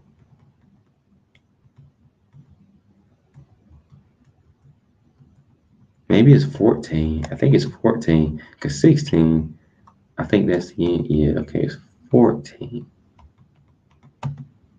14. Okay, so Judges 14. 3. Okay, it says, y'all won't see this, but I'm going to just read it. Judges 14, verse 3 says, then his father and his mother said to him, is there never a woman among the daughters of your brethren or among all my people that you go to take a wife of the uncircumcised Philistines? And Samson said to his father, get her for me, for she pleased me well. Don't that sound just like, well, similar to what we just read? Now I'm going to go back to Jasher and read 18 again. It says I could read 17 again, but I'm going to just read 18 again and keep going. Jim said to him, her only must you get for me, for she is delightful in my sight. And Hamor did according to the word of his son, for he was greatly beloved of him, or by him. And Hamor went forth to Jacob to commune with him concerning this matter. And when he had gone from the house of his son Shechem, before he came to Jacob to speak to him, behold, the sons of Jacob had come from the field as soon as they heard the thing that Shechem, the son of Hamor, had done. And the men were very much grieved concerning their sister, and they all came home fired with anger before the time of gathering in their cattle. And they came and sat before their father and spoke to him, kindled with wrath, saying, surely death is due to this man and to his household, because the Lord God of the whole earth commanded Noah and his children that man shall never rob nor commit adultery. Now behold, Shechem has both ravished and committed fornication with our sister. And let me add this in real quick. So it's people that teach sex only is marriage, but according to this, it's not. And also, there's other scriptures in the Bible that cross-reference with it. But it also said that it was fornication. That's what it was. It wasn't marriage, it's fornication. Let's continue. Then it goes on to say, and not one of all the people of the city spoke a word to him. Surely you know and understand that the judgment of death is due to Shechem and to his father and to the whole city on account of the thing which he has done. And while they were speaking before their father in this matter, behold, Hamor, the father of Shechem, came to speak to Jacob the words of his son concerning Dinah, and he sat before Jacob and before his sons. And Hamor spoke to them, saying, the soul of my son Shechem long for your daughter. I pray or ask you, give her to him for a wife and intermarry with us. Give us your daughters, and we will give you our daughters. And you shall dwell with us in our land, and we will be as one people in the land. For our land is very extensive, so dwell you and trade therein, and get possessions in it, and do therein as you desire, and no one shall prevent you by saying a word to you. And Hamor ceased speaking to Jacob and his sons. And behold, Shechem his father, whose son, had come after him, and had sat before them. And Shechem spoke before Jacob and his son, saying, may I find favor in your sight, that you will give me your daughter, and whatever you say to me, that I will do for her. Now, this story is also in Genesis 2, showing that even though you have sex with somebody, don't mean you married. That's not how it goes. But let's keep going. If they were married, why would he be going to his or her dad trying to marry her? But anyway. So where we at? I think we're on 28. Man, I'm still cold, y'all. I tell you. I done took my socks off. My feet feeling good. I got an idea. Gonna do that. We're gonna do that. Gonna see how that go. Oh yeah, we had 28, I think. Yeah, I think so. Ask me for abundance of dowry and gift, and I will give it. And whatever you shall say to me, that will I do. And whoever he be that will rebel against your orders, he shall die. Only give me the damsel for a wife. And Simeon and Levi answered Hamor and Shechem, his son, deceitfully, saying, all you have spoken to us, we will do for you. And behold, our sister is in your house, but keep away from her until we send to our father Isaac concerning this matter. For we can do nothing without his consent. For he know the ways of our father Abraham. And whatever he say to us, we will tell you. We will conceal nothing from you. And Simeon and Levi spoke this to Shechem and his father in order to find a pretext and to seek counsel what was to be done to Shechem and to his city in this matter. And when Shechem and his father heard the words of Simeon and Levi, it seemed good in their sight. And Shechem and his father came forth to go home. And when they had gone, the sons of Jacob said to their father, saying, behold, we know that death is due to these wicked ones and to their city, because they transgressed that which God had commanded to Noah and and his children and to his seed after them. And also because Shechem did this thing to our sister Dinah and defiling her, for such vileness shall never be done amongst us. Now, I got a question for y'all. Dina never married this dude, right?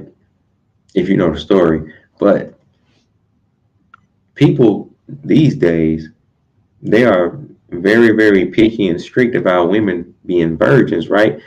The type that never had sex with a guy. Well, what about people that's raped?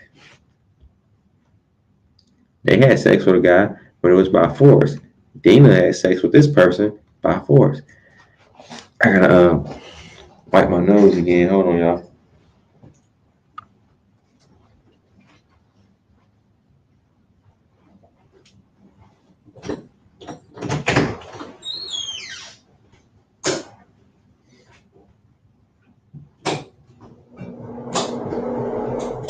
Man, that's what I'm talking about.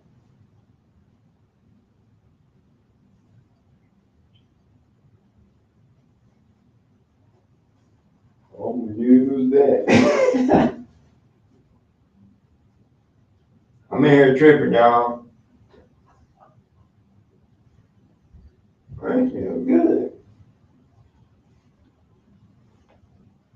I'm talking about.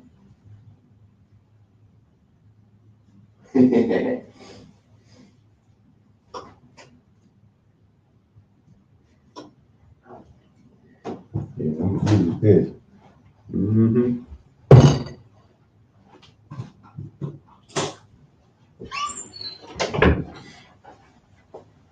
I was in there and I saw this hand soap that I never used.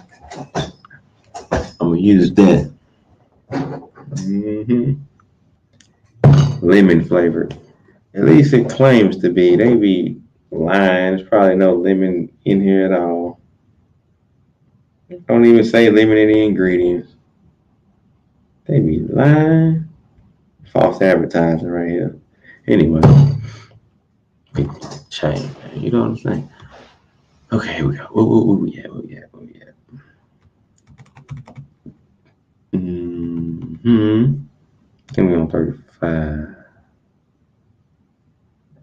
Maybe I read. I'm gonna read 36. I think that's where I'm at. Now, therefore, know and see what you will do. I don't know if I read 35. I'm gonna read 35 just in case. And also because Shechem did this thing to our sister Dinah in defiling her, for such violence shall never be done amongst us. Okay. Now therefore know and see what you will do, and seek counsel and pretext what is to be done to them, in order to kill all the inhabitants of the city. And Simeon said to them, here is a proper advice for you. Tell them to oh man, I get something to drink real quick.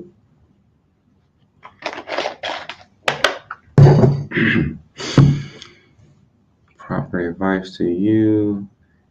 Tell them to circumcise every male amongst them as we are circumcised. And if they do not wish to do this, we shall take our daughter from them and go away. And if they consent to do this, and when we'll do it, then when they are sunk down with pain, we will attack them with our swords, as on one whom is quiet and peaceable, and we will kill every male person amongst them. And Simeon's advice pleased them, and Simeon and Levi resolved to do to them as it was proposed. And on the next morning, Shechem and Hamor, his father, came again to Jacob and his sons, to speak concerning Dinah, and to hear what answer the sons of Jacob would give to their words.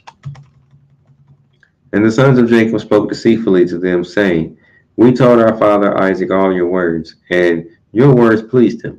But he spoke to us, saying, thus did Abraham his father command him from God, the Lord of the whole earth, that any man who is not of his descendants that should wish to take one of his daughters shall cause every male belonging to him to be circumcised, as we are circumcised, and then we may give him our daughter for a wife.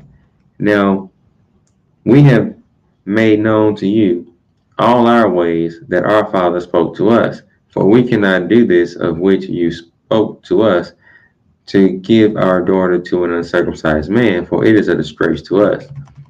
But herein will we consent to you to give you our daughter, and we will also take to ourselves your daughters, and will dwell amongst you and be one people, as you have spoken. If you will listen to us and consent to be like us, to circumcise every male belonging to you, as we are circumcised, and if you will not listen to us, to have every male circumcised as we are circumcised, as we have commanded, then we will come to you and take our daughter from you and go away. And Shechem and his father Hamor heard the words of the sons of Jacob, and the thing pleased them exceedingly, and Shechem and his father Hamor hastened to do the wishes of the sons of Jacob. For Shechem was very fond of Dinah, and his soul was riveted. Never seen that word. And his soul was riveted to her.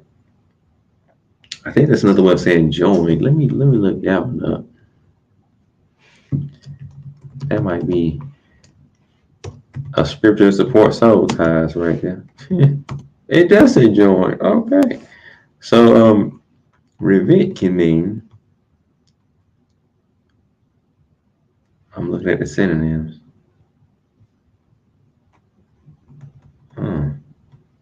As still as a statue. That's what one of them say. Motionless, unmoving, frozen, rooted, fixed. Now the definitions can be join or fasten with a rivet or rivets. And then it says hold, um, hold fast so that as to make them incapable of movement. Okay.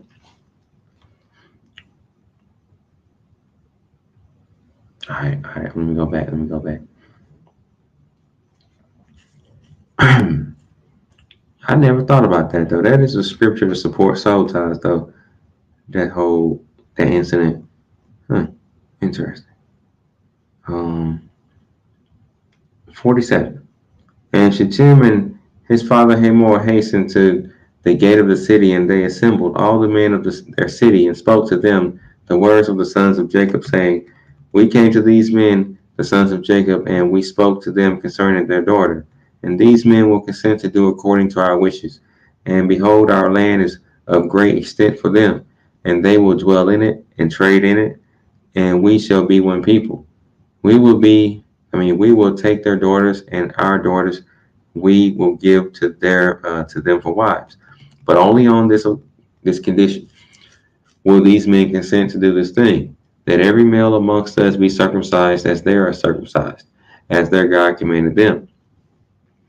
And when we shall have done according to their instructions to be circumcised, then will they dwell amongst us together with their cattle and possessions, and we shall be as one people with them.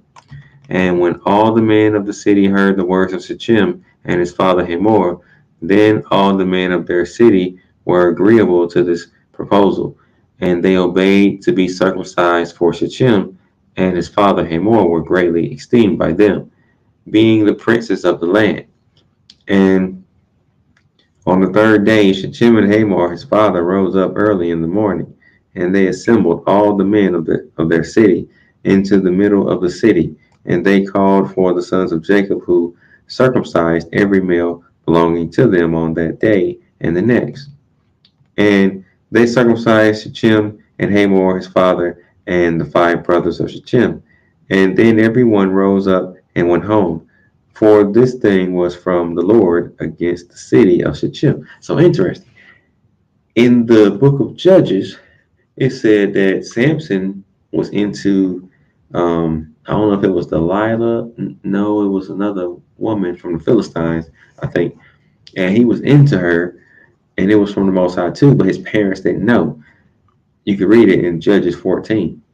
But interesting that this says something similar. I thought about that because these people had raped Dina, they were wicked. Nobody said anything about that rape. I'm having a bad day with my nose, y'all. I'm telling you.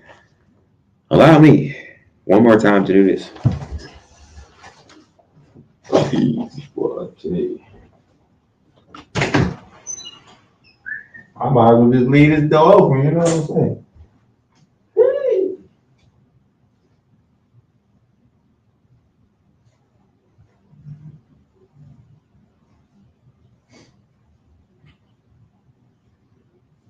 Hey, I'm gonna put my socks on.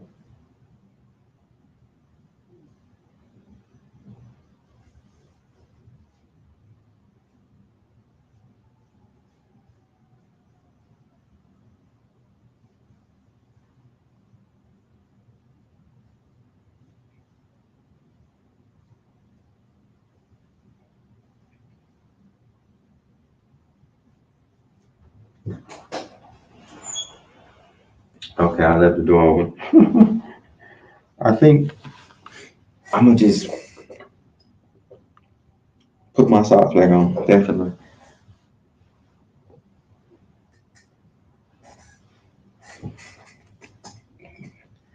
Man, I'm getting beat up today. Straight up. Straight up.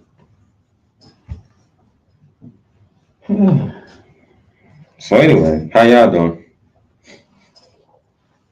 I think I just heard my phone vibrate. I thought I turned this phone off. It couldn't have been the phone. I must be tripping. Got to be. Hold on, y'all. Be right back. I just heard that phone.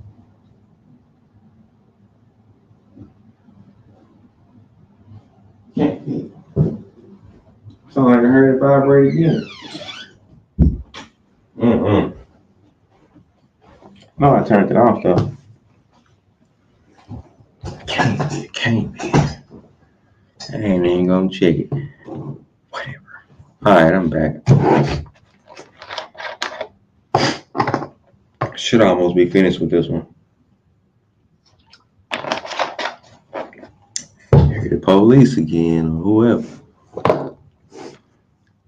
Okay, did I read 51? Okay, I was checking in with y'all. Let's see. 50. And the next day she changed.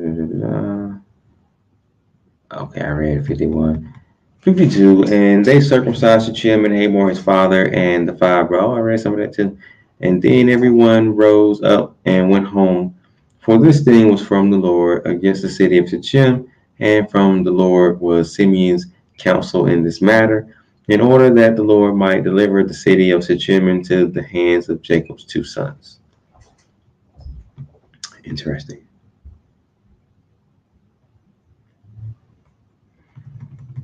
It's finna go down. And the number of all the males that were circumcised were 645 men and 246 children. But Chadikim, son of Pered, the father of Hamor, and his 6 brothers would not listen to Shechem, and his father Hamor, and they would not be circumcised, for the proposal of the sons of Jacob was loathsome in their sight. And their anger was greatly roused at this, and the people of the city had not listened to them. And in the evening of the 2nd day, they found 8 small children who had not been circumcised, for their mothers had concealed them from Shechem and his father Hamor, and from the men of the city. And Shechem and his father Hamor sent to have them brought before them to be circumcised, and Chedikim and his 6 brothers sprang at them with their swords and sought to kill them. And they sought to slay also Shechem and his father Hamor, and they sought to slay Dinah with them on account of this matter. And they said to them, what is this thing that you have done? Are there no women amongst the daughters of your brethren the Canaanites, that you wish to take to yourselves daughters of the Hebrews, whom you knew not before, and will do this act which your fathers never commanded you? Do you imagine that you will succeed through this act which you have done? And what will you answer in this affair to your brethren the Canaanites, who will come tomorrow and ask you concerning this thing? And if your act shall not appear just and good in their sight, what will you do for your lives, and me for our lives, in your not having listened to our voices? And if the inhabitants of the land and all your brethren, the children of Ham, shall hear of your act, saying, on account of a Hebrew woman did Shechem and Hamor his father, and all the inhabitants of the city, of their city, do that with which they had been unacquainted, and which their ancestors never commanded them, where then will you fly, or where conceal your shame all your days before your brethren, the inhabitants of the land of Canaan? Now therefore we cannot bear up against this thing which you have done, neither can we burden with this yoke upon us, which our ancestors did not command us. Behold, tomorrow we will go and assemble all our brethren, the Canaanitish brethren, who dwell in the land, and we will all come and smite you and all those who trust in you, that there shall not be a remnant left from you or them.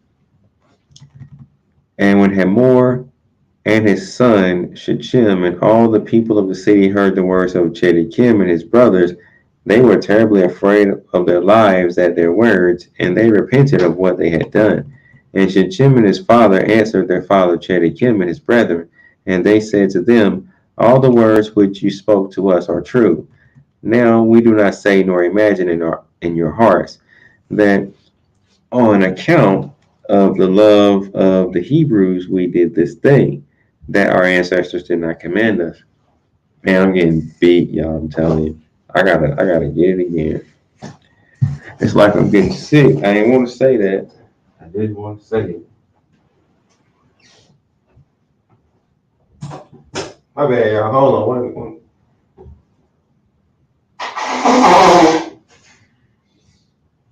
Man.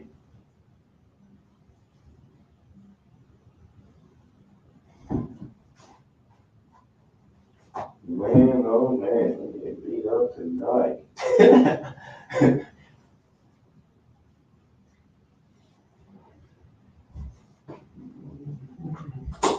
Getting beat down. It's like my fourth time, man. Man, that smells good.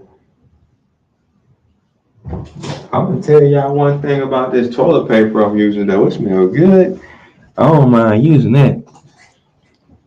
It smells like lavender's on it or something. It could be. I don't even know. I just bought it. Yeah, I think it's that Angel Soft lavender flavor. You know, see, I don't know. I had that toilet paper for so long. Just saying.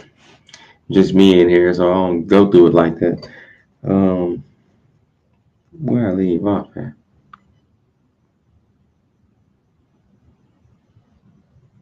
I might have read 15. Yeah, I think I did. I'm gonna start at 16. I think I'm gonna need something to drink too soon. But because we saw that it was not their intention and desire to ascend to our wishes concerning their daughter as to our taking her, except on this condition, so we listened to their voices and did this act which you saw, in order to obtain our desire from them. And we shall obtain our request from them. We will then return to them and do to them that which you say to us. We beseech you then to wait and tarry until our flesh shall be healed and we again become strong. And we will then go together against them and do to them that which is in your hearts and in ours. And Dinah, the daughter of Jacob, heard all these words which Chedekim and his brothers had spoken, and what Hamor and his son Shechem and the people of their city had answered them. And she hastened and sent one of her maidens that her father had sent to take care of her in the house of Shechem to Jacob her father and to her brethren, saying, thus did Chedekim and his brothers advise concerning you. And thus did Hamor and Shechem and the people of the city answer them. And when Jacob heard these words, he was filled with wrath, and he was indignant at them, and his anger was kindled against them. And Simeon and Levi swore and said, as the Lord lived, the God of the whole earth, by this time tomorrow there shall not be a remnant left in the whole city. And 20 young men had concealed themselves, who were not circumcised, and these young men fought against Simeon and Levi. And Simeon and Levi killed 18 of them, and 2 fled from them and escaped to some lime pits that were in the city. And Simeon and Levi sought for them, but could not find them. And Simeon and Levi continued to go about in the city, and they killed all the people of the city at the edge of the sword, and they left none remaining. And there was a great consternation in the midst of the city, and the cry of the people of the city ascended to heaven, and all the women and children cried aloud. And Simeon and Levi slew all the city. They left not a male remaining in the whole city. And they slew Hamor and Shechem and his son at the edge of the sword. And they brought away Dinah from the house of Shechem, and they went from there. And the sons of Jacob went and returned and came on the slain, and spoiled all their property which was in the city and in the field. And while they were taking the spoil, 300 men stood up and threw dust at them and struck them with stones. When Simeon turned to them, and he slew them all with the edge of the sword. And Simeon turned before Levi and came into the city. And they took away their sheep and their oxen and their cattle, and also the remainder of the women and little ones. And they led all these away, and opened the gate, and went out and came to their father Jacob with vigor. And when Jacob saw all that they had done to the city, and saw the spoil that they took from them, Jacob was very angry at them. And Jacob said to them, "What is this that you have done to me? Behold, I obtained rest amongst the Canaanite inhabitants of the land, and none of them meddled with me. And now you have done to make me obnoxious to the inhabitants of the land, amongst the Canaanites and the Perizzites, and I am but of a small number. And they will all assemble against me and kill me when they hear of your work with your brethren, and I and my household will be destroyed." And Simeon and Levi and all their brothers with them answered their father Jacob and said to them, "Behold, we live in the land.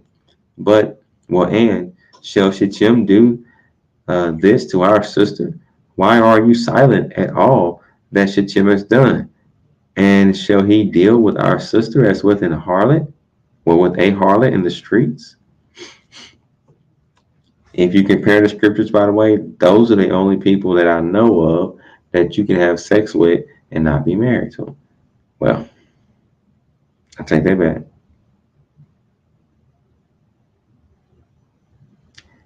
Marriage just ain't sex by itself. That's just a part of it. I put it that way. But let's keep going. And the number of women whom Simeon and Levi took captives from the city of Shechem, whom they did not slay, was 85, who had not known man. And amongst them was a young damsel of beautiful appearance and well favored, whose name was Bunah. And Simeon took her for a wife, and the number of the males which they took captives and did not kill was 47 men, and the rest they slew. And all the young men and women that Simeon and Levi had taken captives from the city of Shechem were servants to the sons of Jacob and to their children after them until the day of the sons of Jacob going forth from the land of Egypt. So now we know who some of these servants was. They were some of the children of the Canaanites. But let's keep going.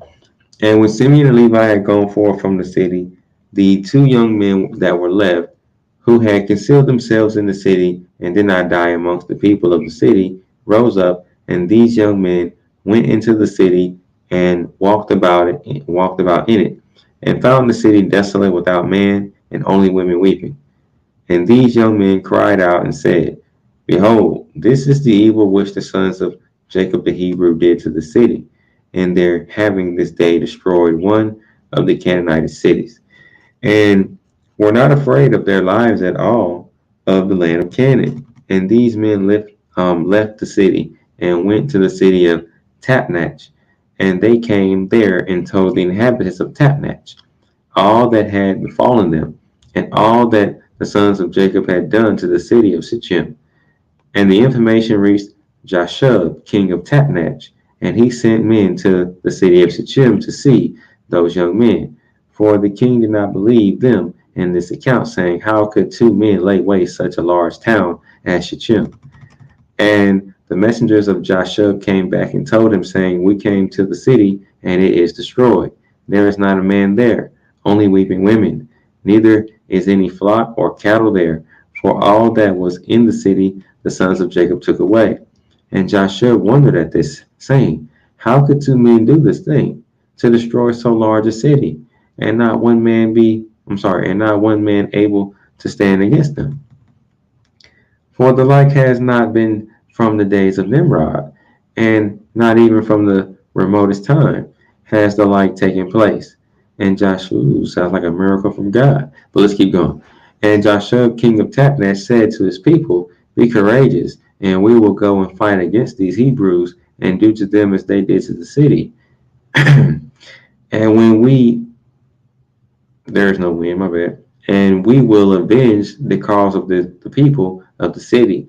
And Joshua, king of Tapnach, consulted with his counselors. Sorry about that. I'm just trying to figure out why it's so cold in here. I had to look around. Like I'm thinking maybe the temperature dropped because I got the heat on full blast and the heater on. I'm like, what's going on? It's true. Anyway, where I'm at. I think I'm on 44. Yeah. And Joshua, king of Tapnach, consulted with his counselors. If I wasn't, I'm sorry, but this is why I think I'm at.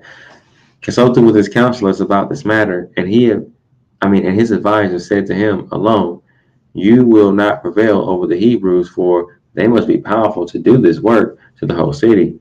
If two of them lay waste the whole city, and no one stood against them, surely." Oh man. Let's see. Surely, if you will go against them, they will all rise against us and destroy us likewise. But if you will send to all the kings that surround us and let them come together, then we will go with them and fight against the sons of Jacob. Then will you prevail against them. And Joshua heard the words of his counselors, and their words pleased him and his people. And he did so. And Joshua, king of Tapnach, sent to all the kings of the Amorites that surrounded Shechem and Tapnach, saying, "Go up with me and assist me, and we will smite Jacob the son of the Hebrew, and all his sons, and destroy them from the earth. For thus did he do to the city of Shechem, and do you not know of it?" And all the kings of the Amorites heard the evil that the sons of Jacob had done to the city of Shechem, and they were greatly astonished at them.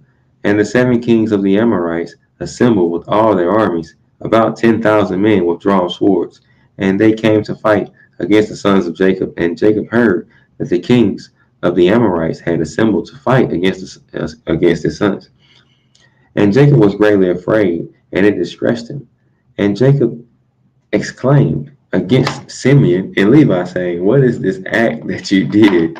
Why have you injured me? To bring against me all the children of Canaan, to destroy me and my household. For I was at rest, even I and my household. And you have done this thing to me, and provoked the inhabitants of the land against me by your proceedings." And Judah answered his father, saying, "Was it for nothing my brothers Simeon and Levi killed all the inhabitants of Shechem? Surely it was because Shechem had humbled our sister and transgressed the commandment of our God to Noah and his children. For Shechem took our sister away by force and committed adultery with her." Adultery. Now they say adultery, like she was married already or something. What? Because earlier they said fornication. Maybe they meant to say fornication. I don't know. They making me want to educate myself. Let me see what all adultery can mean. Because I thought that was when somebody's married. It says voluntary sexual intercourse between a married person and a person who is not of his or her spouse. Well, it can't be that meaning because at this point she wasn't married. Who was she married to? What? I don't know. That's what it say. I don't know. Could be another meaning is going by that I just don't know. Let's keep going though. Committed adultery with her. And Shechem, I'm I'm still trying to think about it. I can't focus right now. And Shechem did all this evil, and not one of the inhabitants of his city interfered with him to say, "Why will you do this? Surely for this my brothers went and smote the city, and the Lord delivered it into their hands, because its inhabitants had transgressed the commands of our God. It is then for nothing that they have done all this. And now, why are you afraid or distressed? And why are you displeased at my brothers? And why is your anger kindled against them? Surely our God, who delivered into their hand the city of Shechem and his people, he will also deliver into our hands all the Canaanite kings who are coming against us, and we will do to them as my brothers did to Shechem. Now be tranquil about them and cast away your fears, but trust in the Lord our God and pray to him to assist us and deliver our enemies into our hands." Pause. So this is something that I learned from reading the book of Jasher. A lot of people might talk about this book who never read it or may have read it, but when I was reading it from the beginning to the end, verse 56 is what stood out to me. The book teaches people to trust in the Most High, because you're going to read so many cases where people trusted in the Most High over and over and over. They did it so much, it's just what the book reminds me of. Like, that's one thing that stands out. And I will say to anybody who thinks about the book of Jasher, whether you think it's legit, not legit, have no clue. Whatever you think about it, I would ask you this. If the book of Jasher reminds you, or me, to trust in the Most High, how is that bad? Anybody who's really righteous in the Most High's eyes will say, nothing's wrong with that. Let's proceed. So, where are we at now? We're on 57, I think. Okay. It says, and Judah called to one of his father's servants, "Go now and see where those kings who are coming against us are situated with their armies." And the servant went and looked far off, and went up opposite Mount Sihon, and saw all the camps of the kings standing in the fields. And he returned to Judah and said, "Behold, the kings are situated in the field with all their camps, a people exceedingly numerous, like to the sand on the seashore." And Judah said to Simeon and Levi and to all his brothers, "Strengthen yourselves and be sons of valor, for the Lord our God is with us. Do not fear them. Stand forth, each man girt with his weapons of war, his bow and his sword, and we will go and fight against these uncircumcised men. The Lord is our God, he will save us." And they rose up, each man and each girt on his weapons of war, great and small, 11 sons of Jacob, and all the servants of Jacob with them. And all the servants of Isaac who were with Isaac in Hebron, all came to them equipped in all sorts of war instruments. And the sons of Jacob and their servants, being 112 men, went towards these kings, and Jacob also went with them. And the sons of Jacob sent to their father Isaac, the son of Abraham, to Hebron. The same is Kerith Arba, saying, "Pray, we beseech you, for us to the Lord our God, to protect us from the hands of the Canaanites who are coming against us, and to deliver them into our hands." And Isaac, the son of Abraham, prayed to the Lord for his sons. And he said, "O Lord God, you did promise my father, saying, I will multiply your seed as the stars of heaven. And you did also promise me and establish your word. Now that the kings of Canaan are coming together to make war with my children, because they committed no violence. Now therefore, O Lord God, God of the whole earth, pervert, I ask you, the counsel of these kings, that they may not fight against my sons, and impress the hearts of these kings and their people with the terror of my sons, and bring down their pride, and that they may turn away from my sons, and with your strong hand and outstretched arm. Deliver my sons and their servants from them. For power and might are in your hands to do all this. And the sons of Jacob and their servants went toward these kings, and they trusted in the Lord their God. And while they were going, Jacob their father also prayed to the Lord and said, O Lord God, powerful and exalted God, who has reigned from days of old, from thence to now and forever. You are he who stir up wars and cause them to cease. In your hand are power and might to exalt and to bring down. O may my prayer be acceptable before you, that you may turn to me with your mercies, to impress the hearts of these kings and their people with the terror of my sons, and terrify them in their camps. And with your great kindness, deliver all those that trust in you. For it is you who can bring people under us and reduce nations under our power. That's what I'm talking about. Okay, y'all. So that's it. I'm stopping at chapter what? I think that's 34. Yeah. Okay. I think I beat up today. I might be getting sick. Don't know. But I'm gonna go. Try to get through this. Heal. Try to get well. Because oh my goodness. I got beat up tonight. Alright, but peace be to the saints. I'll try to see y'all again Saturday and read the Book of Jubilees. Alright. Let me know what y'all thought if you want. Peace be to the saints. I'm out of here. Yeah, that's all I got.